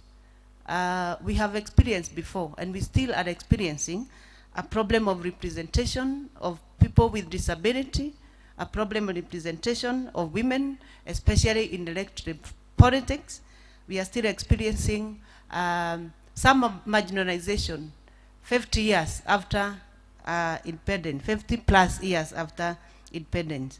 And for that purpose, it is important during this week also to try and sensitize Kenyans on the importance of including others, because what makes us basically uniform is that we are all Kenyans, and this is our country, and being Kenyan, define you first before you are defined by everything else. Before you are defined as a woman or a person with disability or a youth or any other person, being Kenyan is what defines us. So it is our prayer that this week will serve as a way of clarifying the role of the marginalized group and how to include them in the electoral process.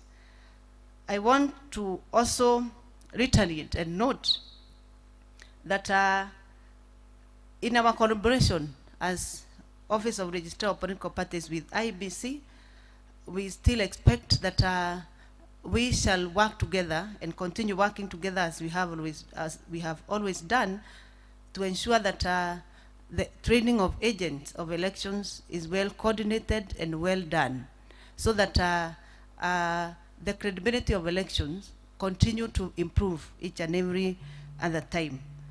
I think I want also to note that the importance of where we are in terms of legal reform, so that Senator clarified this morning, so that the Parliament can help us, both IBC and all other duty bearers, to fast track the various legislative documents that are before Senate or Parliament, or even others that shall be brought in the course of time.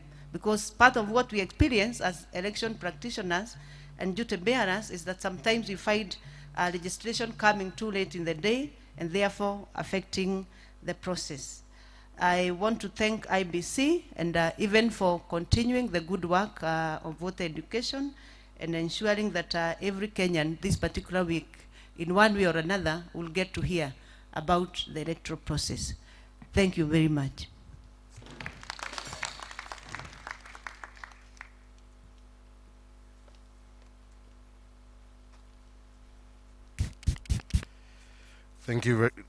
Thank you very much, Madam Anne. And yours is not an envious job, by the way.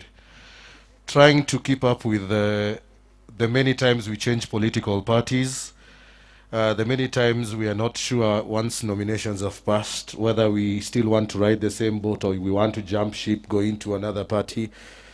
So you're doing quite well. Congratulations.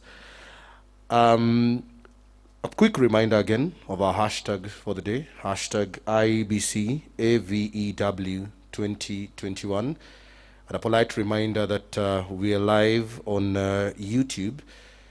And you can also follow the IEBC's social media sites at IEBC Kenya on Instagram, at IEBC Kenya on Twitter, and IEBC Kenya on Facebook. The next person to speak will be a representative from the Inspector General's office, who will be speaking on behalf of the National Police Service, and that is Ashimala. If you can come to the podium, please. Mr. Ashimala will be representing the National Police Service, speaking on behalf of the IG, Mutiambai, who couldn't make it this morning.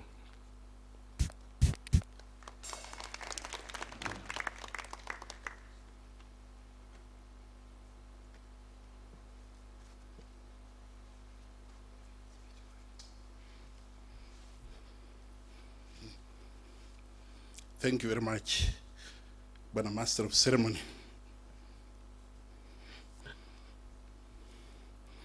The representative of the Chief Justice, Madam Anne Amadi, who is also the Chief Registrar of Judiciary, the Chairperson, IEBC, Mr. Wafula Chebukati, Commissioners, representatives from various units, invited guests, ladies and gentlemen, good afternoon. On behalf of my Inspector General, I wish to say that the National Police Service is a key stakeholder in running of elections and referenda. Election security is a key factor in holding credible and fair elections in any democratic country. As a police service, we have over the years collaborated with the IEBC in ensuring a safe and secure environment for all actors. The service will continue to execute its mandate and ensure a safe and secure environment for the election officials, candidates, voters, and the general public. The launch of IEBC 2024 Strategic Plan, Operations Plan, and the policy manuals in the onset of the 2022 general election cycle is laudable. The pointer that IEBC is determined to prepare and ensure a smooth and credible election process. There's always an adage in security circles that when you train hard, you fight easy. It's therefore paramount that all stakeholders prepare adequately to ensure peaceful and secure election. Ladies and gentlemen, the National Police Service, on the other hand, is prepared to work with IEBC and other stakeholders to achieve our common objective. To this end, the Inspector General of the National Police Service has formed an election security secretariat tasked with the first and foremost conducting a national audit of security equipment necessary for the discharge of our mandate as law enforcement agency. Secondly, the Secretariat is preparing a national elections security plan which will ensure appropriate measures are put in place during, before, during, and after the general elections. The service is also in the process of finalizing an election security manual that will act as a guide to all police officers while preparing to provide security during elections now and in the future. This secretariat is based at the Kenya Police Service headquarters. It's also charged with monitoring and performing daily threats analysis in order to advise the Inspector General on the proactive measures to be put in place to secure the country. As a service, therefore, we are committed to work with IEBC as is mandated by law and other stakeholders to create an enabling environment for the forthcoming general elections and chart the future of our beloved country, Kenya. Thank you, ladies and gentlemen, and may God bless you.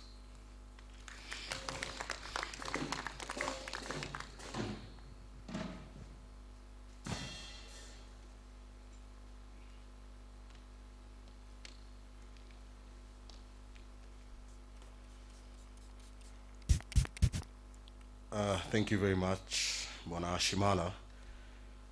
And most importantly, for the reminder of the symbiotic relationship that the National Police Service as well as the IEBC have in ensuring that one,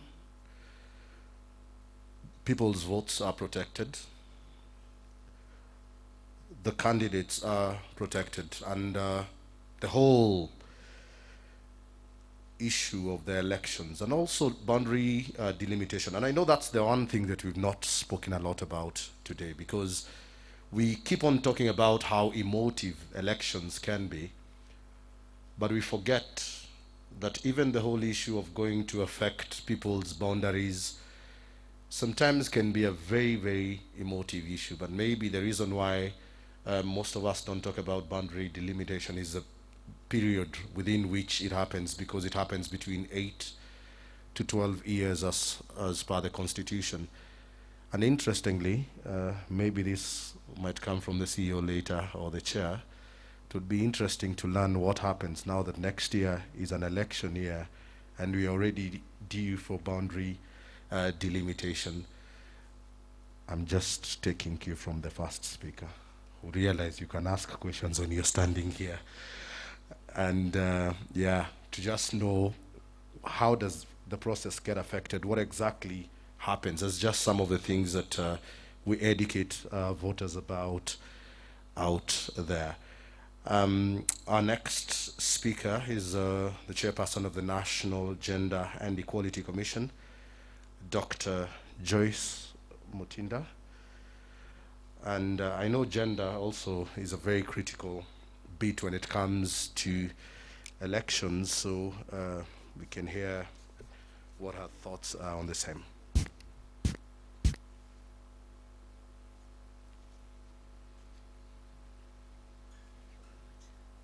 Good afternoon.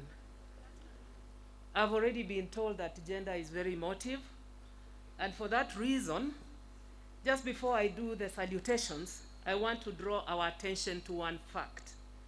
And that is why I chose to speak today. The fact that this country has got 3 arms of government: the legislature, the executive, and the judiciary. And if we were to talk of 2/3, then we should be starting there. Please, ladies and gentlemen, be upstanding so that we clap for our guest of honor today, who made the arms of government get what I call compliance to 2/3. Please, let us clap for our Chief Justice, even if she's not here. Thank you very much. Get seated. You have also stretched. You said gender is very emotive. Allow me to tread on the protocols that have been established, and you know I'm very happy that the 3 arms of government are now gender responsive. I want to begin by congratulating my colleague, Mr. Chepkati, for having done what most of us at times don't do. When we begin to plan, we want a strategic plan, and we forget other very key documents that will help us internally to be able to discharge our mandate. So, Chepkati, I usually call him Wanyonyi. Allow me to call you Wanyonyi. Thank you very much. And with your staff, yes, that is his name, traditional name. Am I right? Yes, it's because looking at the documents that we are launching today, and I can see some people say, where are these documents? I wish they were somewhere for all of us to be raising, but that time will come. When I look at the Human Resource Manual, for example, that will give him time internally to have what it takes to be able to do the externals. When I think of what is there in finance, what is there in audit, particularly the audit charter, and the supply chain, those are very key documents that are going to be helping this particular organization. For those of us, or for those of you who have done organizational management, unless you are objective enough to put it down in steps, what you are going to do, then the strategic plan becomes null and void. So I want to recognize those documents, and again, recognize 2 other key documents, and this is the Elections Operations Plan. It will be out there. It's going to affect my key stakeholders. I know somebody's asking, Madam, who are your key stakeholders? We thought all of us are key stakeholders. The key stakeholders that I have, and that relate to electioneering, one is the youth. And the youth constitute about 70%, I dare say 75%, of the population of this country. When we looked at the census of 2019, which NGEC monitored, That is one of my key stakeholders. And the questions are, what's going to happen to them?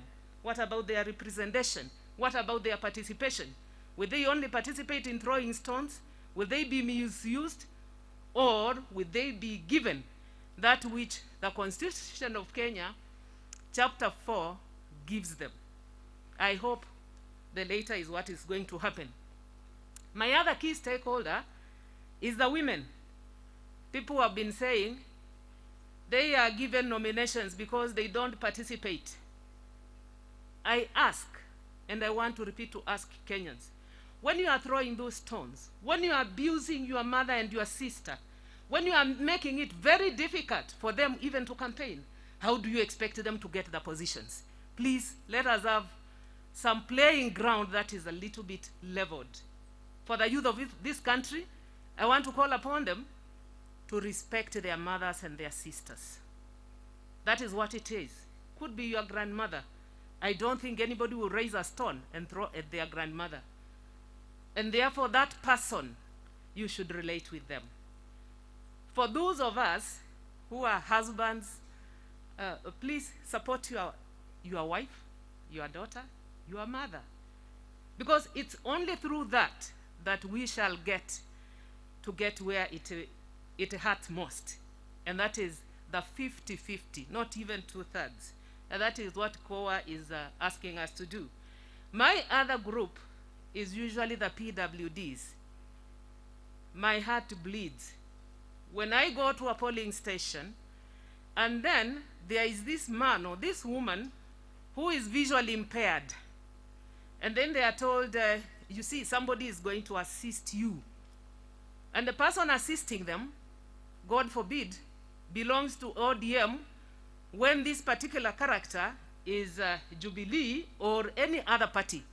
And therefore they are being swayed just because you think they are not seeing. God sees, even when they are not seeing. So I hope, even with this education week and what is going on in our country, we will learn that we have brothers and sisters.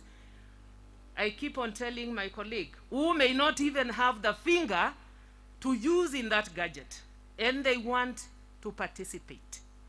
What can IEBC do? Can we have these guns that are being used for the pandemic that check my forehead and then I'm able to vote?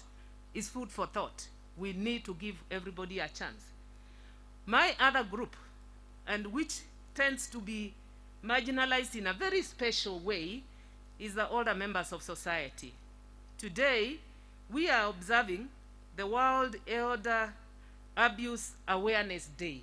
The world is alive to the fact that older members of society are abused. Our constitution says anybody above 60 years of age is an older member of society.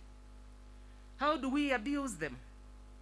I have seen very good people in this country, when it is electioneering, they will hold the hand of the old person to even go and vote. I have seen IEBC making special arrangements for these people to go and vote. But why do we want to manipulate them? Let us not do that. Let us remember, particularly on this day, that that is an abuse of some sort which must stop. My other group that I'm concerned with is what we term as minority and marginalized. I will not say they participate in elections. But when it comes to whatever is happening in our parliament and whatever is happening actually within the other arms of government, we need to think twice. Those are our brothers and sisters. They also need a chance. So, you know this, what is it that I'm saying? I'm not saying that my brother is doing very well or very badly. He has tried. But it is the duty of all of us to support him so that he can deliver that which he hopes to deliver through this very good document that is a strategic plan that is being launched today, and through the elections operation plan that I dare say, I think is the first time I've heard of that document. Congratulations and thank you. I hope, even when you get other commissioners who will hopefully be your ladies, I hope you don't, you can clap for this one. Yes, if I tell the commissioners and the chair of IEBC to stand today, you are going to see men only. Are you aware of that fact?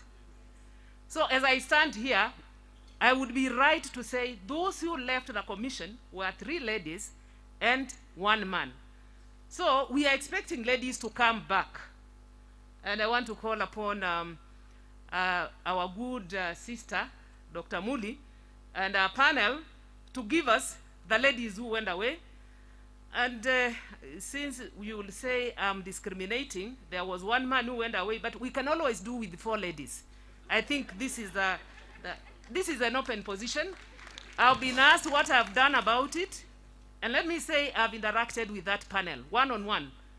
I took them through, I'm not a lawyer, but I took them through the Constitution, Chapter 4 particularly, and we went word for word in what is provided for in Sabbatical 6 and Sabbatical 8.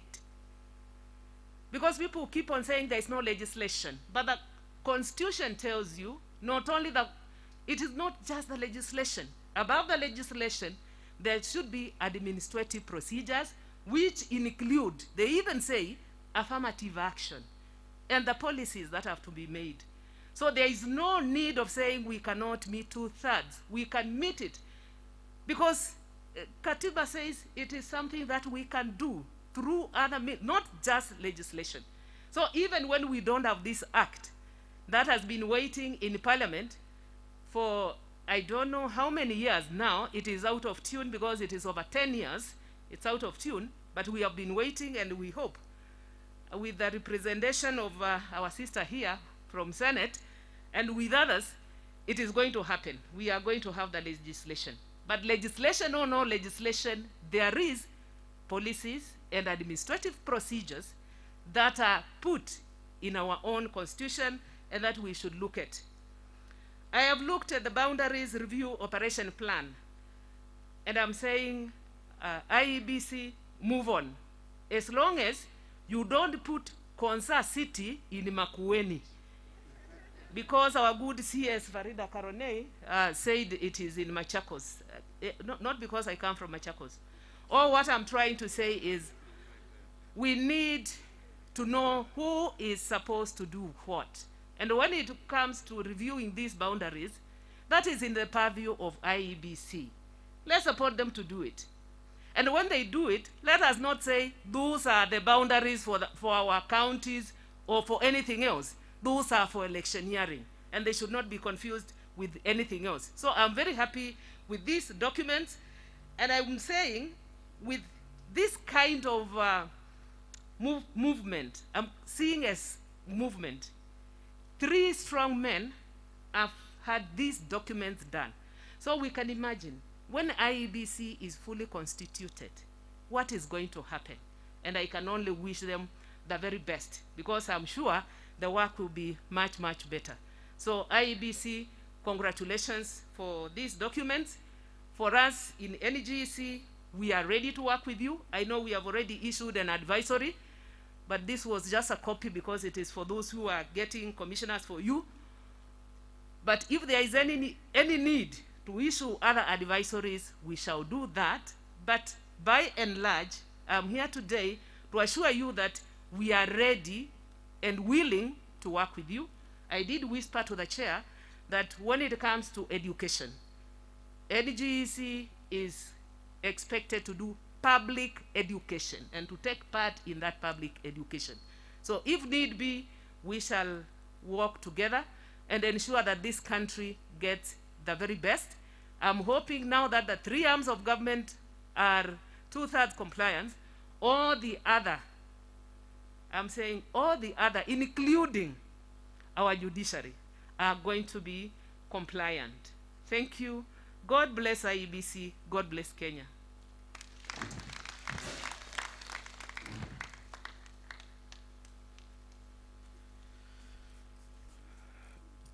Asante sana, Dr. Joyce, and I like what you've done. I see what you did there. If you want the men to pass the 2/3 gender rule, the easiest thing for you to do is to mention to them the Council of the Law Society of Kenya. Because that council out of 13 members, has 10 ladies and 3 men. It's a fact. That's the way it is constituted. It has 10 ladies and 3 men. So the more you use that, they will respect the 2/3 gender rule, because like Honorable Tuju said, there is that fear of exclusion, the fear of being thrown out. So as long as we think about it that way, we will be very quick to make sure that this legislation actually does go through. Our next speaker from the Ethics and Anti-Corruption Commission, EACC, Reverend Dr. Samuel Kobia, and I know you had been asked some questions earlier on, NCIC, NCIC. I know you had been asked questions earlier about hate speech and what constitutes hate speech and how it varies from one person to another every 5 years. So how can we be able to mitigate these as a commission? Thank you.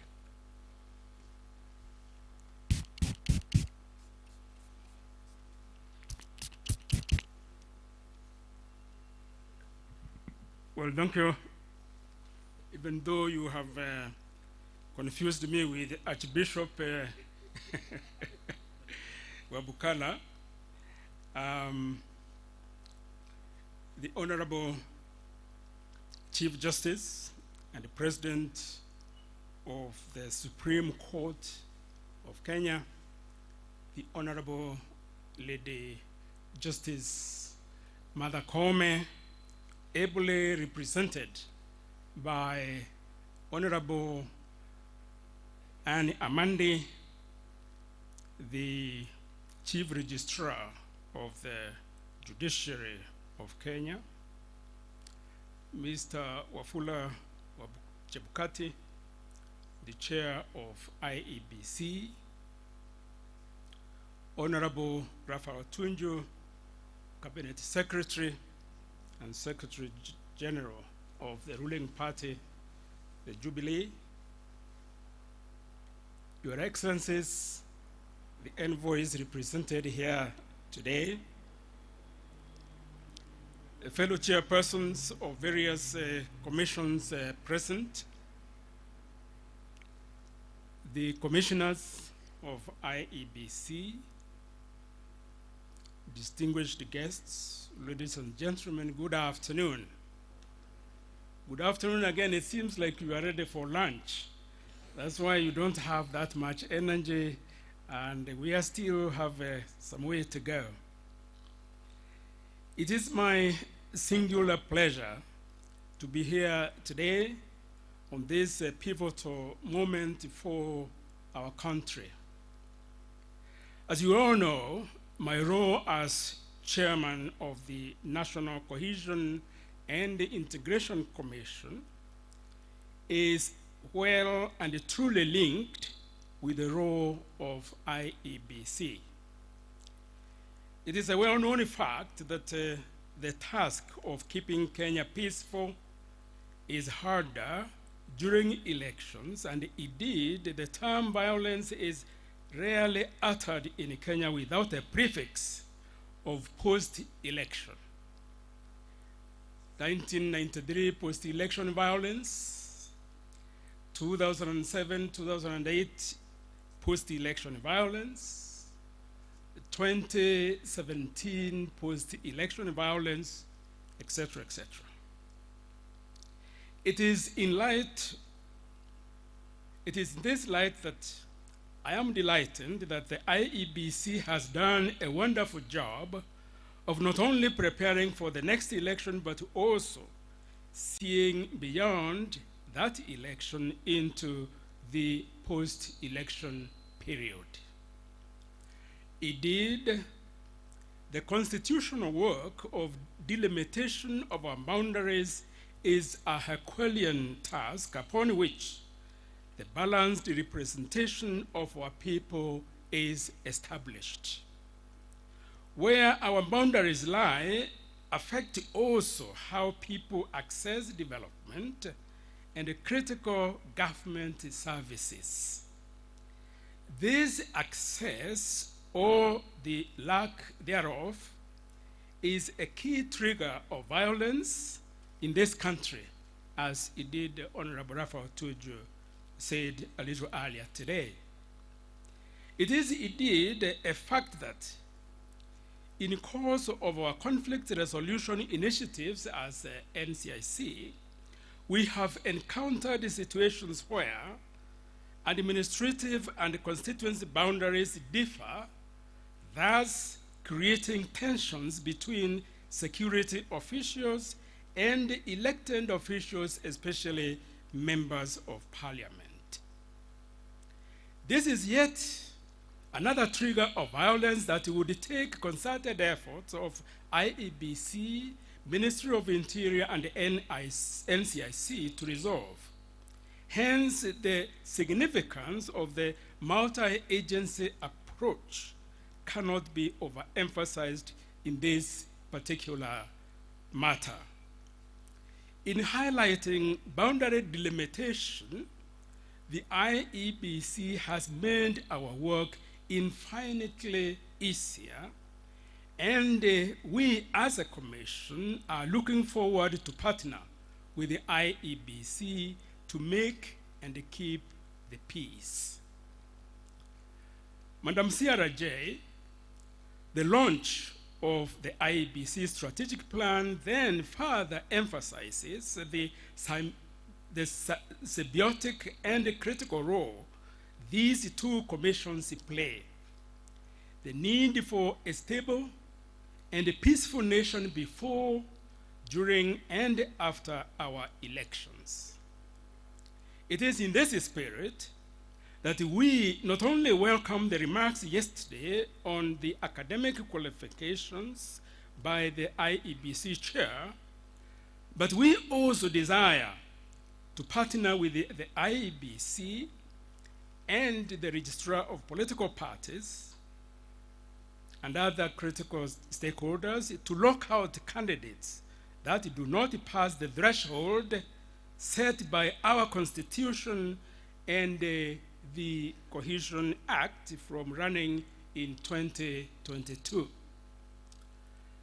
Mr. Chairman of IEBC, an election well run, but with horrible candidates, with horrible record of hate speech, will still be a bad election.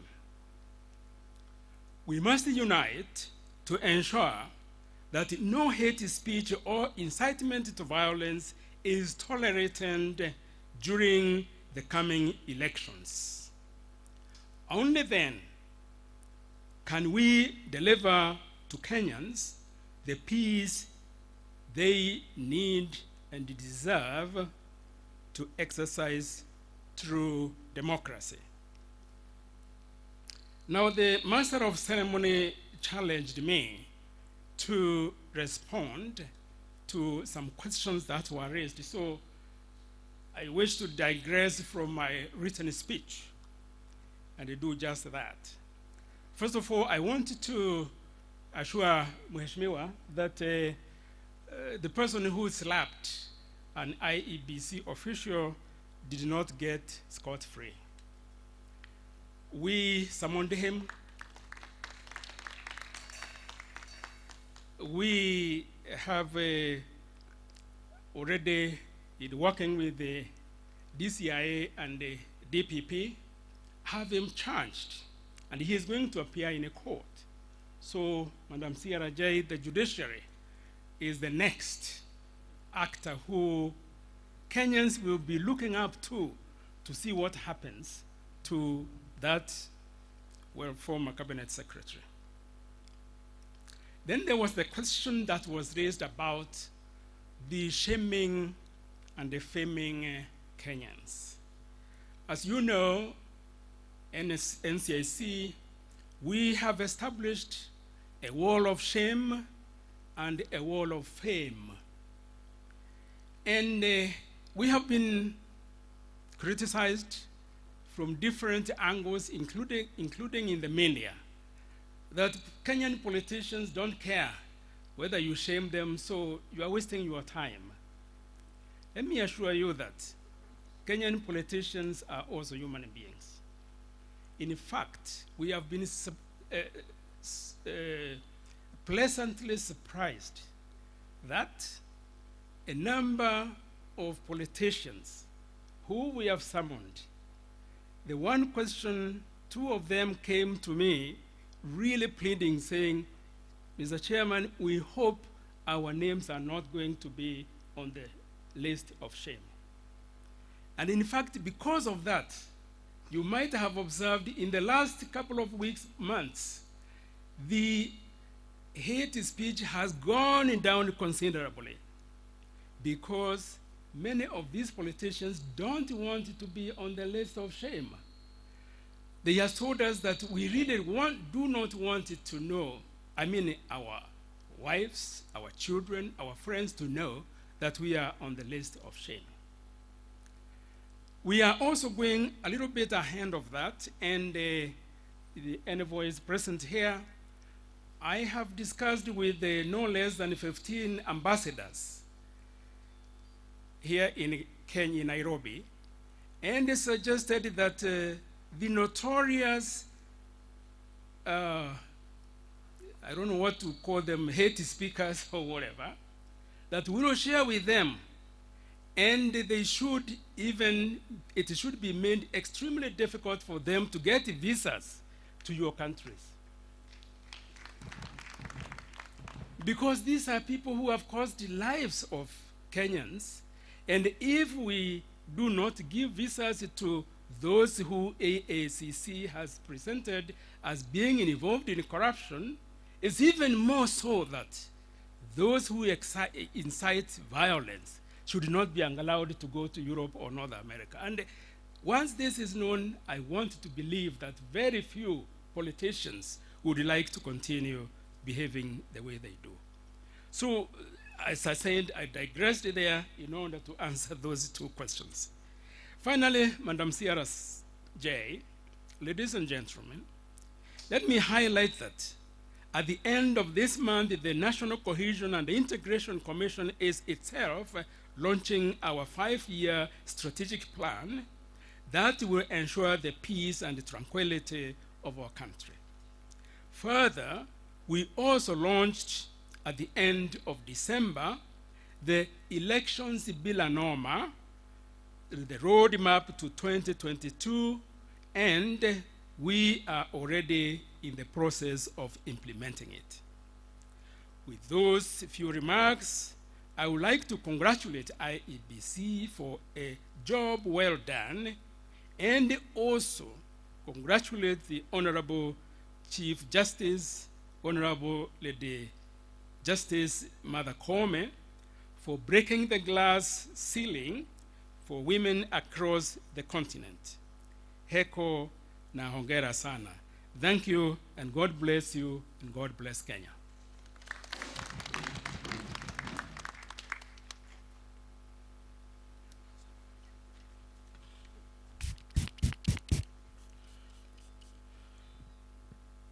Let's appreciate Reverend Dr. Samuel Kobia once again. And Reverend, the only thing that you didn't tell us is what is the criteria of voting for the list of shame and the list of fame? Do we get that option as voters to decide who we feel is infringing on our peace? And there's also the other very key element of the NCIC, and that is alternative conflict mitigation mechanisms. And I think that is one of the things that most of us get wrong when we look at the NCIC, and we think that one of their key mandates is for them to take people to court, prosecute people, but their main mandate is actually to bring people together, cohesion. And that is why sometimes you will not always see them running to court. It's my great pleasure to welcome the CEO and the Secretary to the IEBC, Mr. Marjan Hussein Marjan, who will then welcome the Chair, welcome the Commissioners, and then after that the Chair, and then our chief guest for the day. Let's a round of applause, please.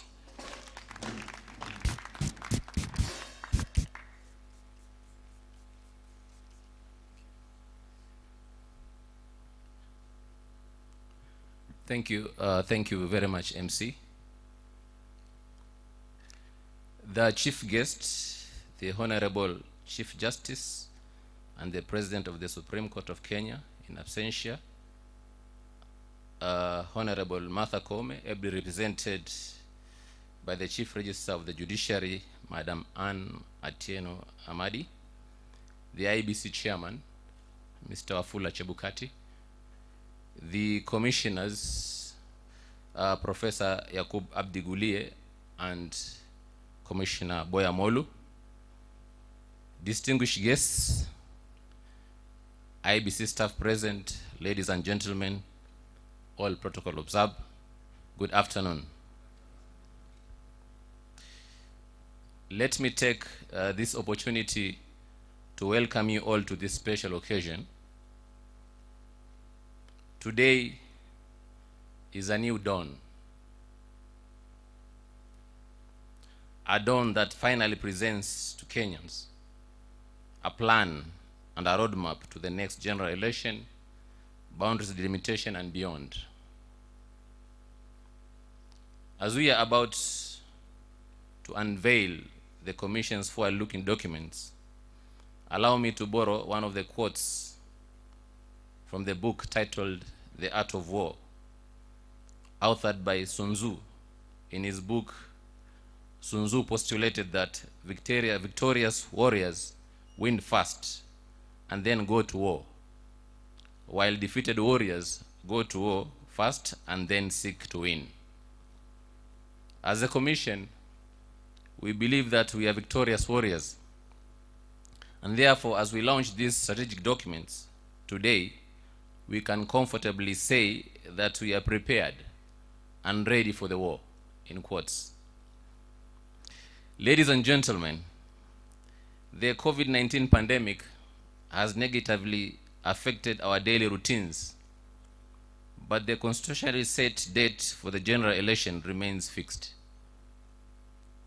And that date is approximately 13 months away. To be precise, 60 weeks, or 421 days, or 10,104 hours, or 606,250 minutes away, or 36,374,400 seconds away. I want to tell you that as a Commission, we are cognizant of that time, and we are keenly preparing for the D-Day. We must therefore face this exam with the well-crafted strategy, utmost precision and accuracy. To this end, the Commission has continued to work hard to ensure that preparations for the next general election and other related activities are on course, despite the very challenging times we are living in. It is as a result of this resilience, especially by our staff, that we are proud of to stand here today to present to Kenyans the 2020-2024 strategic plan, the election operations plan, the boundaries review operation plan, and other important policy documents. These documents were developed after broad consultation with our staff and stakeholders. I therefore take this singular opportunity to thank them for sacrificing in one way or the other to make sure that these crucial documents come to life. Indeed, the IEBC has been a topic in the public domain, and the most fundamental question has been and still remains: how prepared is the Commission for the next general election? And when should Kenyans expect the next boundaries delimitation exercise? This is the question that even the MC asked, and he said whether I could be able to respond or maybe address that question. But I want to say that, ladies and gentlemen, the answer to this ultimate question is the reason why we are assembled here today. Our overarching goal of ensuring sustainable democracy contained in the document is a credible electoral management body that meets the democratic aspirations of the people of Kenya. This vision will be achieved by conducting transparent, efficient, and impartial elections in areas. As we launch these very important forward-looking documents, I wish to call upon Kenyans to participate in the 20 Education Week, commonly referred to as AVU, that we launched yesterday and that will run for the whole week. I also wish to urge Kenyans to visit our offices to register as voter or verify their voter registration details instead of waiting for last time minute to do so. In the spirit of devolution, the Commission has devolved its service up to the constituency level, and therefore would-be and existing voters should not travel all the way to Nairobi to get electoral services. I welcome all Kenyans to come out in large numbers and engage with us as we observe protocols set by the Commission and the Ministry of Health on containment of COVID-19 pandemic. My directors, I want to commend gentlemen. At this juncture, I wish to reiterate the Commission's commitment to ensure credibility, transparency, and strict adherence to the rule of the law. God bless you all, God bless Kenya, and God bless our Commission. Thank you very much. Let me now take this opportunity to humbly welcome our chairman, Mr. Wafula Chebukati, to come and give his brief remarks and then invite our chief guest. Thank you very much.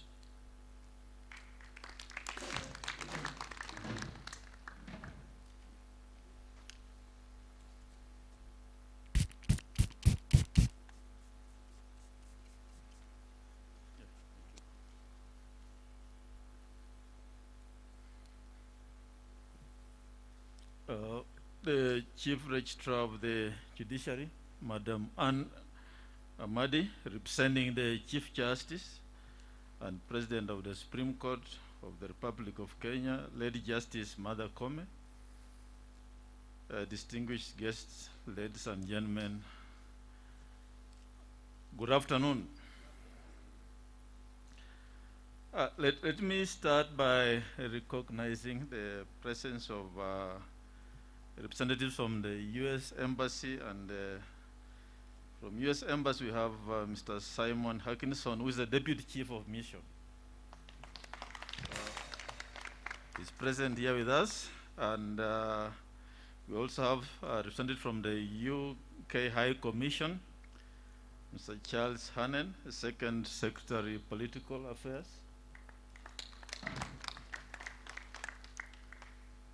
And let me also recognize the presence of two gentlemen. Joyce, you mentioned them. Chair Joyce, the two commissioners. We have Professor Abdi Gulier. Prof, you may stand up. And Commissioner Boya Molo is here with us. Together, the three of us went through each and every detail of the strategic plan, the election operations plan, the boundaries operation plan, and all those manuals. In the last 3 years, that's what we have been doing. And I'm happy that the day has come to launch those manuals. And I've heard what each and every speaker has said. I believe that each one of us, the agencies represented here today and those who didn't make it, our mandate in the Constitution is very clear. We are an independent commission, and so are most of you. Our independence is guaranteed. But when it comes to matters of managing elections, we need each other. And there's an aspect of that interdependence. And I believe, Reverend, you said it. We need to work together. Those of you who are planning for 2022, elections as we are, you need to internalize our operation plans so that we are in sync with all the activities we are working on. So let's work together so that we can produce a better result come 2022 elections. My work is to introduce the chief guest, but I will say maybe just one or two things. The first one is to thank all of you for coming today and honoring this invitation, which sets in motion the roadmap for 2022 general elections and boundaries review process. On behalf of the Commission, I wish to say Asante Sana and Karibu. I also wish to take this opportunity and Madam Chief Registrar, I hope you pass the message, to congratulate her ladyship, the Chief Justice, on her historic appointment as the First Lady Chief Justice of the Republic of Kenya and President of the Supreme Court. We pay homage to her, her ladyship's industrious legal career that has seen her rise to the pinnacle of the judicial system. As her ladyship embarks on the tenure as the Chief Justice of the Republic of Kenya, we wish her the very best and look forward to a continued working cautious relationship between the judiciary and the Commission. For those of you who may not know, there's a lot that happens between the judiciary and the IEBC as we plan for elections. The judiciary have a judicial committee on elections, which actually meets the IEBC to plan for electoral activities which affect the judiciary. And today, we are gathered here to launch the 2020 to 2024 strategic plan, election operation plan, boundaries review operation plan, and several manuals which have been mentioned. This journey of making this the documents started way back immediately after the last elections in 2017. And today we are happy that we have reached where we are. It has not been easy because as a commission, we have, of course, limited funding. Our funding only comes in just when election is about. Like the first tranche of our funding now is coming in the next financial year. And as a commission, we have always said we need to be funded throughout the 5-year electoral cycle. And so now here we are with an election next year, and the first tranche of the funding is just coming in. But with all of you and your support, we should be able to deliver on our mandate. I want to say, and I'm happy, Madam Naomi, you are here. We shall be talking next week.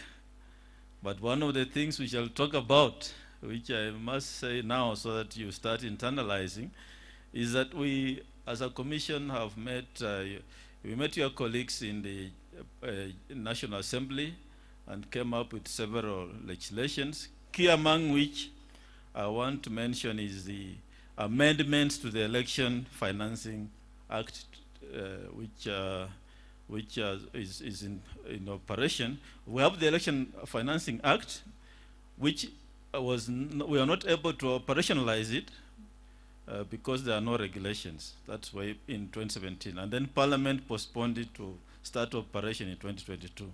Now 2022 is next year. We still don't have the regulations.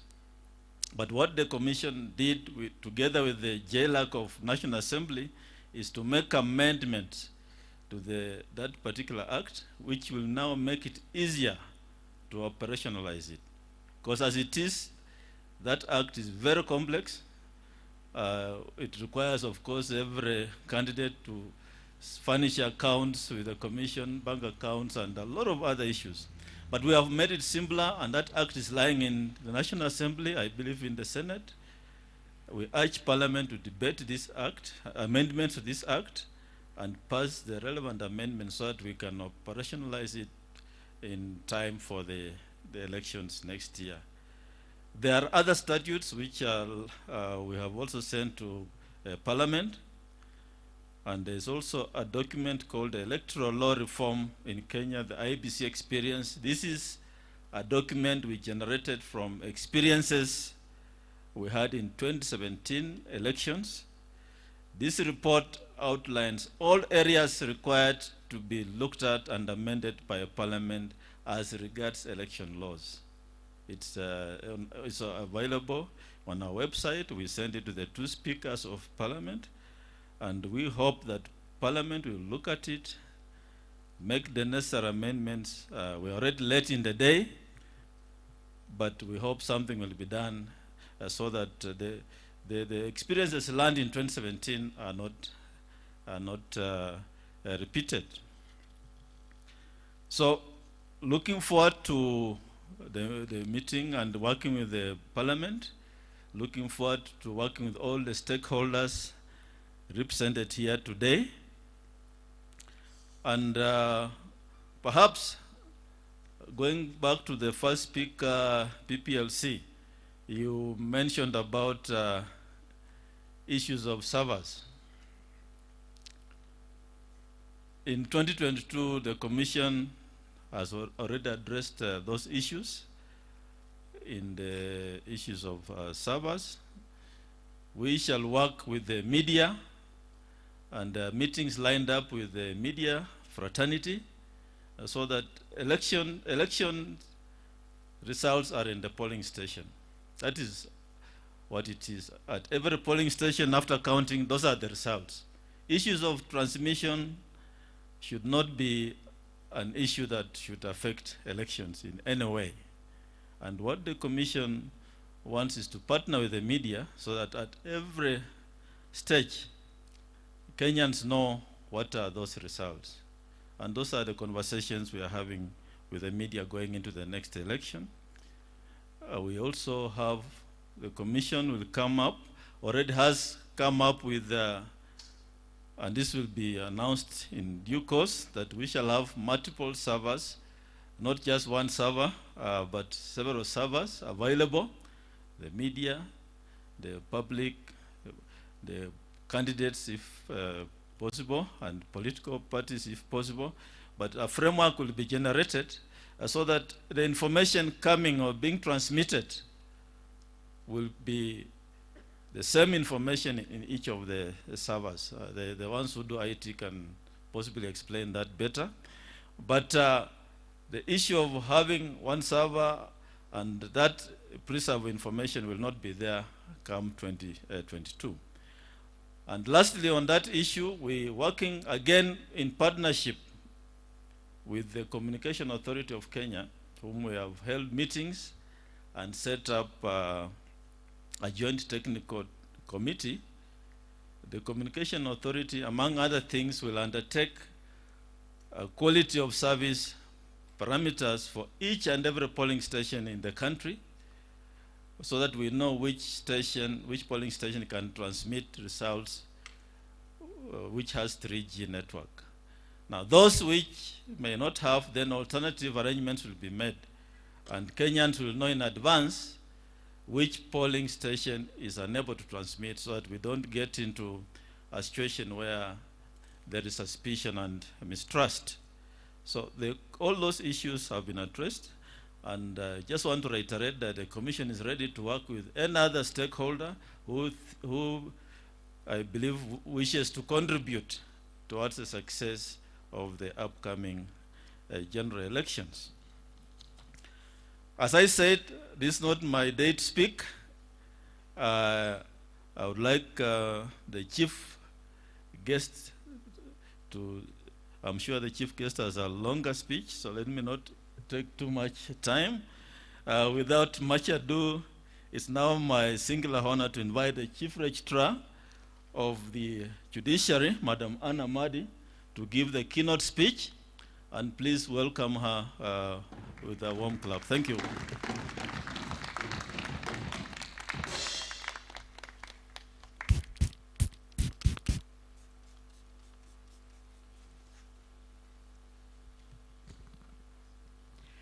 Thank you very much, Chair Mr.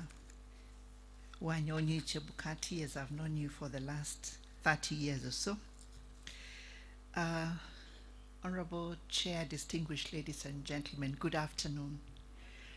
I'm here on behalf of the Honorable the Chief Justice Martha Koome, who would have loved to be here to celebrate this occasion with the Commission, but due to unforeseen circumstances, she was unable to.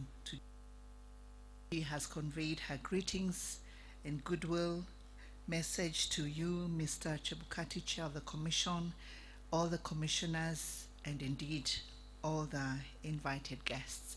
I'm pleased to be here. I was privileged to attend the launch of the IEBC strategic plan 5 years ago, and I do not take it for granted that I've had the opportunity and privilege to share this moment with you.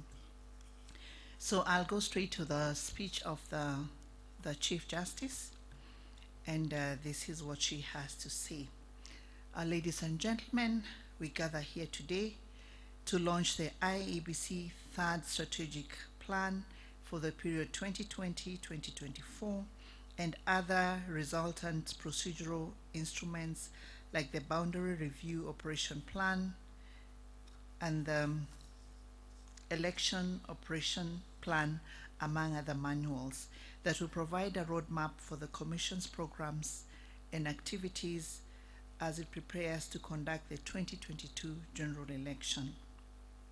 It is indeed gratifying to note that the Commission, in readying itself to carry out this onerous responsibility, has decided to codify their strategic priorities. Mr. Chairman, ladies and gentlemen, the Independent Electoral and Boundaries Commission, established as a constitutional commission under Articles 88 and 248 of the Constitution of Kenya and administered under the Independent Electoral and Boundaries Commission Act of Kenya 2011, is a very critical electoral governance institution in this country. Given the heated political climate that we find ourselves in every 5-year electoral cycle, and this was alluded to by Honorable Tuju, it behoves both our institutions, that is the IEBC and the judiciary, charged with the responsibility of administering elections and adjudicating disputes arising therefrom, respectively, to have in place mechanisms that will ensure transparent and accountable processes. Ladies and gentlemen, after the 2007 post-election violence witnessed in this country, the judiciary set out to develop an effective and efficient electoral dispute resolution process that was ready and in place in the run-up to the 2013 general elections. This process was steered by the Judiciary Working Committee on Election Preparations, which was mandated with advising the judiciary on administrative measures and systems for monitoring and evaluating the management of election-related disputes in court. This was for the sole reason of ensuring the efficient disposal of electoral disputes. And this process entailed, among others, the design of a capacity building program for our judges, judicial officers, and staff on electoral matters, stakeholder engagement, and a public outreach strategy designed to inform the public on the election dispute resolution process. Ladies and gentlemen, the experiences gained from 2013 electoral dispute resolution period informed the need to convert the then ad hoc Judiciary Working Committee on Election Preparations to a permanent committee.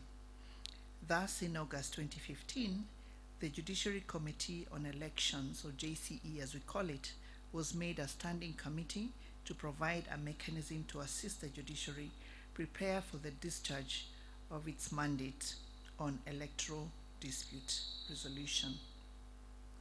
Ladies and gentlemen, in 2018, we had and determined 388 electoral dispute cases compared to 188 in 2013. That was an increase of 200 cases from the previous election. Remember that our electoral legal regime gives very stringent timelines that must be kept, and all cases of this nature must be completed within 6 months. So with this huge increase, of course, was the pressure on the judiciary. So the challenge that I want to pose to the IEBC is, how can we minimize this? In 2022, going to 2023, when the dispute resolution processes will be going on, do we have a role in ensuring that we minimize this number? And I say this taking into account a country like Ghana that only had 7 electoral disputes in their last election. So what I was asking myself, is it that the people of Ghana trust their electoral commission more than we do, or is it that Kenyans are more litigious than our brothers out there? So it is something for us to think about even as we launch this very important document. The launch of the IEBC strategic plan, operation plans, and manuals could not have come at a better time for us at the judiciary. Preparations on electoral dispute resolution has started now in readiness for 2022. And our judges, our magistrates, our staff need to be acquainted with the new areas introduced, especially around scrutiny of documents and other components of the electoral operations. The Judiciary Committee on Elections has been consulting with all stakeholders, including the IEBC, and Chair has alluded to this, in formulating various rules and regulations to guide the conduct of electoral disputes in our courts. This also goes to the Political Parties Disputes Tribunal that deals with the party primaries disputes. It is therefore gratifying to note that the Commission on its part intends to pursue citizen-centered strategic interventions, including review of the organization structure to meet changing needs and expectations, continuous engagements with partners and stakeholders, and strengthening collaboration with both state and non-state actors. We see this as a great opportunity to further engagement with the judiciary as we prepare for the next phase of electoral dispute resolution. Ladies and gentlemen, the COVID-19 global pandemic has made it necessary and imperative for us to change the way we have traditionally conducted our business everywhere. And this calls for re-engineering of our processes. It is noted that in this regard, the Commission, in collaboration with the Ministry of Health, has developed protocols that will enable the seamless execution of the Commission's constitutional mandate on elections and boundary delimitation. Funding for the various planned targets is required, in fact, timely funding, and we request those responsible, the National Treasury, the National Assembly, all partners to support the Commission in order that, to realize the funding that is required for this important institution. It is on record, ladies and gentlemen, that in the lead up to the 2017 elections, key institutions including IEBC and other stakeholders led the push for policy and legislative reform, and in particular to those related to electoral dispute resolution. It is noted that the Commission commits to renewing its call for a robust legal framework to govern the electoral process and ensure harmonization of electoral laws. We wish to add our voice in calling on the legislature to fast-track the necessary review and enactment of electoral laws. I've had previous speakers raise this issue. And for us, we recognize the importance of sanitizing and creating order and decorum in political campaigns, And with this, there's also need to operationalize the Election Campaign Financing Act of 2013. One of the speakers made a request on the need to develop the Political Parties Disputes Tribunal. We know that last year they were completely overwhelmed, and this is something for us to think about. I will take the message to the Honorable, the Chief Justice.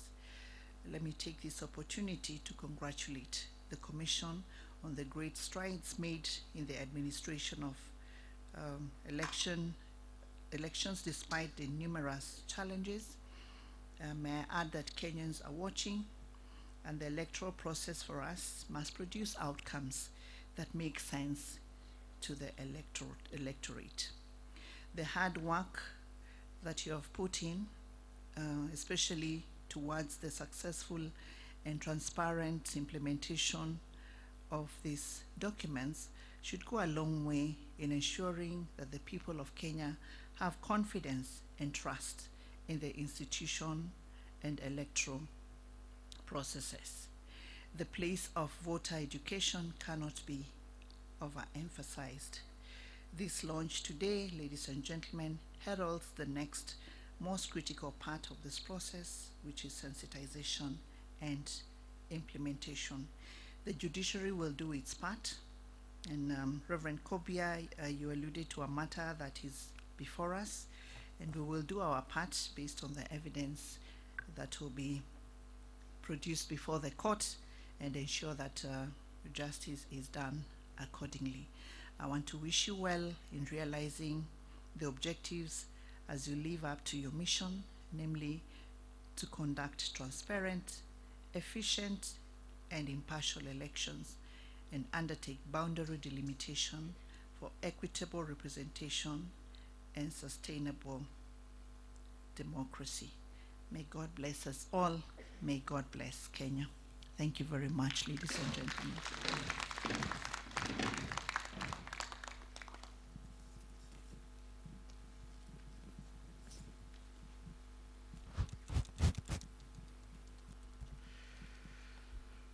Thank you very much, Madam Amadi, and especially for responding to some of those queries. Like we said, we leave it here.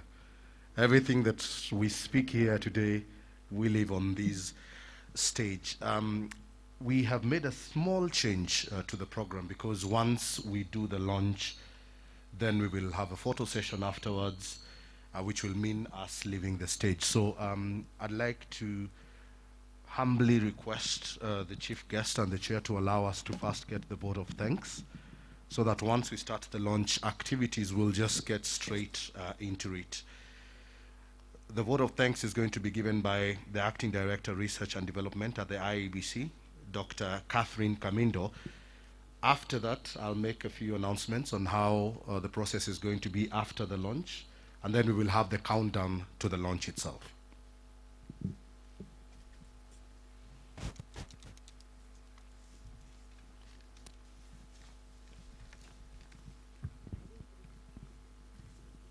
Okay, the chief guest, the chairman of the IBC, the commissioners, and all the invited guests, my responsibility is simple, is to pass a vote of thanks on behalf of the commission. And I wish to humbly request, ladies and gentlemen, to allow me to thank God, the Almighty God, for giving the commission the grace and the opportunity to attend to the documents that we are going to launch today, and also to appreciate that each one of us has been given the opportunity to take part in this historic event in the history of our great nation. Secondly, allow me to thank the Chief Registrar of the Judiciary, who has ably represented the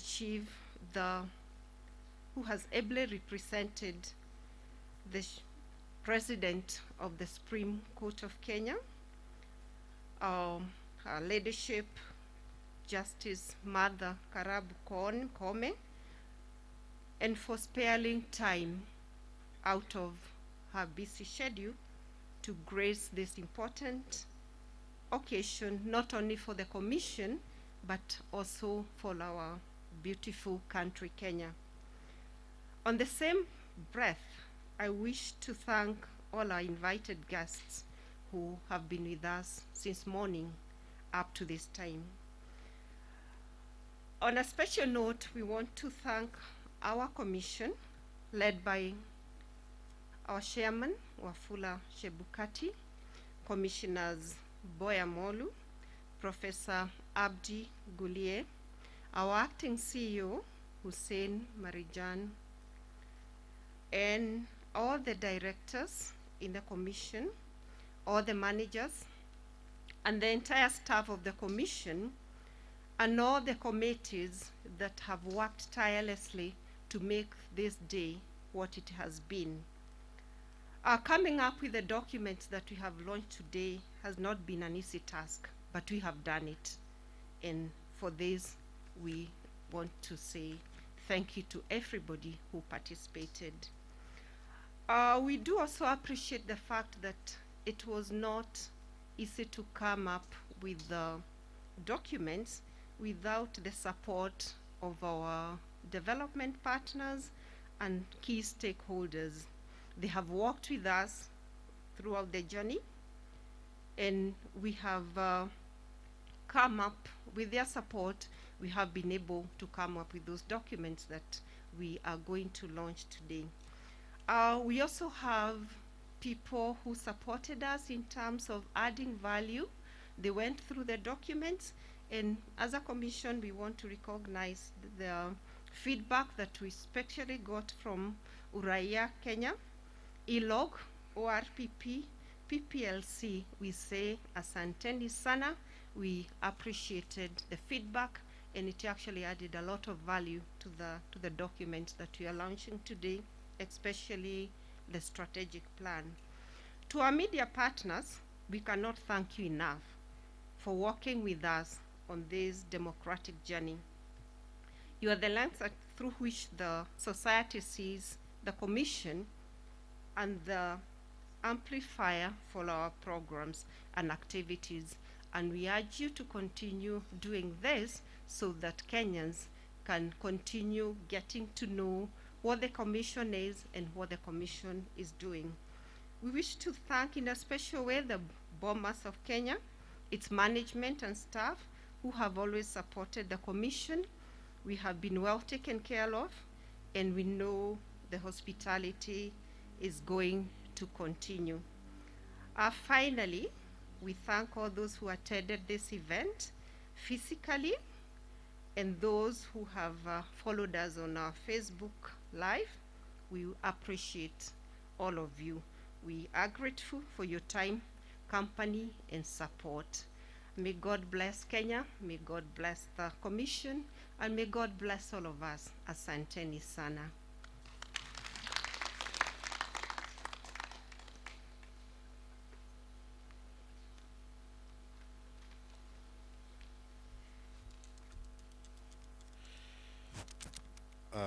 Thank you very much, Director. So we've gotten to that part that we've been looking forward to the whole morning, and how we will do this kindly. Let me just switch. How we will do this is because we are having the launch on this stage. So I will ask the people that are seated on this side to just come to the middle here, if you don't mind. Just, we go down here, or we just spread across. We can just spread across so that you can be able to see the launch, because it will actually be on this screen behind us here. So if we can just find a space where you can be able to see this screen. Then for my guests at the back, I like that it's an even number, so we'll have from the Reverend, the four of you on this aisle, and then the four of you on this other aisle on this side, just standing on the aisle looking this side. Then if the Deputy CEO can also join us on stage. so that you can have a chairman, chief guest. CEO, you can just stand here. And the chair and the chief guest and the commissioner, just come here on this side. I'm the one who will move.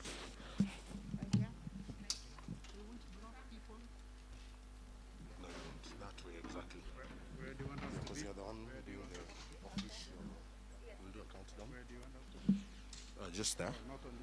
Yeah, not. So for the photographers, we will actually have a session, a photography session, where all our guests here will be holding the 3 documents out there. So don't worry about that for now. If we have all found a space. Yeah. So help me balance. See what batako sawa? Okay.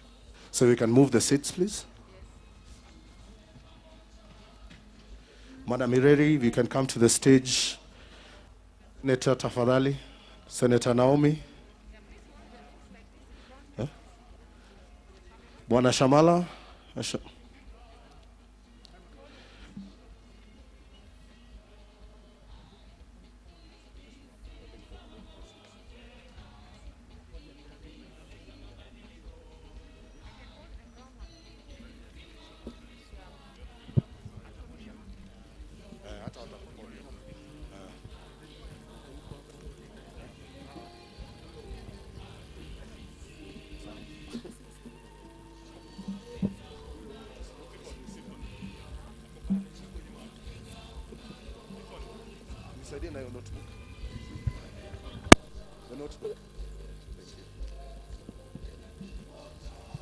So let's try and find some space, please. Thank you very much.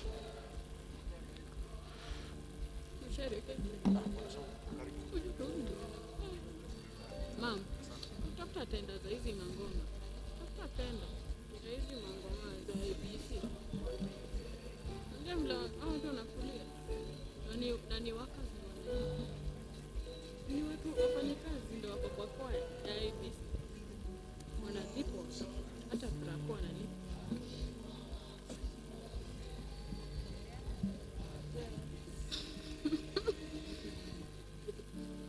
So our chief guest has a microphone, so Madam Registrar, you're the one who's going to do a countdown for us from 5 to 1 so that we can have the official launch. Are we ready? 5, 4, 3, 2, 1. Ladies and gentlemen.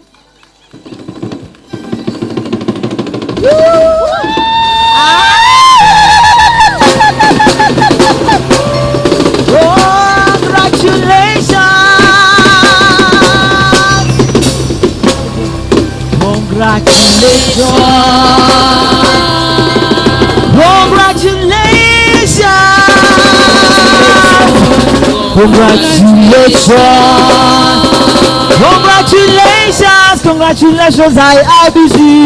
Congratulations, IEBC.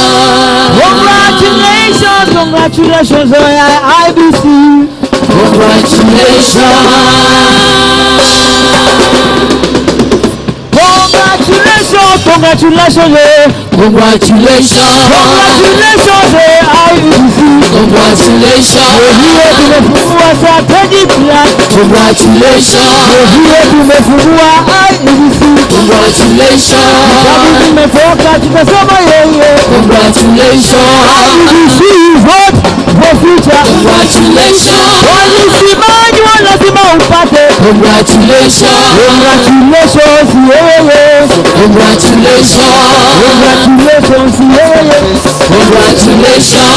Photo. Yeah, we can now have an official photo on stage.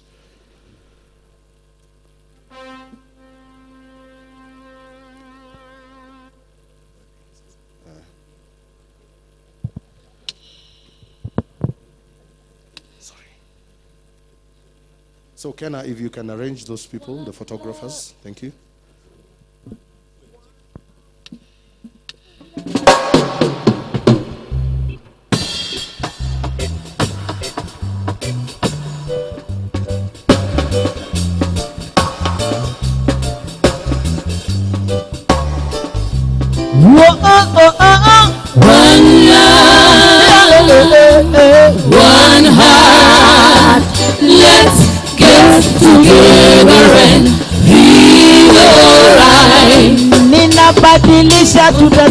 One love, one heart. Give thanks and praise to the Lord, and I will feel alright. One love, one heart. Let's get together and feel alright. One love, one heart, one heart. Give thanks and praise to the Lord, and I will feel alright. IEBC mesema your vote, your vote, your vote, your future. Give thanks and praise to the Lord, and I will feel alright. You can just go outside. Your vote, your vote, your vote, your future. Give thanks and praise to the Lord that you can vote. So we are going to one love. In the meantime, we can also have lunch. We will have to serve in spots. One will be hata Tabita mekubali. One love, amesema yeye. One heart. Give thanks and praise to the Lord, and I will feel alright. One love, one heart. Let's get together and feel alright. One love, one heart. Give thanks and praise to the Lord, and I will feel alright. Give thanks and praise to the Lord for the strategic plan that we have now. I give thanks and praise to the Lord, and I will feel alright. Tumelete wa document tatu, lazima independent electoral commission is somewhere. Give thanks and praise to the Lord, and I will feel alright. Oh, one love, one heart. Let's get together and I'll feel alright. One love, one heart. Let's get together and I'll feel alright. Lazima upigwe picha pia kwa function kama hii. Hakikisha unakwenda na raha nyumbani. Let's get together and I will feel alright. Kuna vile wanawake wamekwenda juu juu, lazima pia wao wa recognize iwe. Give thanks and praise to the Lord, and I will feel alright. Yeah, one love, one heart. Yeah, let's get together and I will feel alright. Oh, talk about the love. One love, talk about the love. One heart. Let's praise to the Lord, and I will feel alright. Naona mwanamke mmoja kule anaona vile atakwenda kusoma documents. We give thanks and praise to the Lord, and I will feel alright. Naona Honorable Dudu pia alipita na strategic plan ya ake. Give thanks and and I will feel alright. One love, one heart. Let's get together and I will feel alright. One check, love, mic check. Chair. Let's get together and feel alright. One love, one heart. Let's get together and feel alright. ndio sababu naona kabisa natoka hapa na mawa naona pia nimetoka na strategy plan. Give thanks and praise to the Lord out of our feel over. Yeah, yeah, yeah, together we're one love, one heart. Let's get together and feel alright. One love, one heart. Give thanks and praise to the Lord, and now we feel alright. One love, one heart. Let's get together and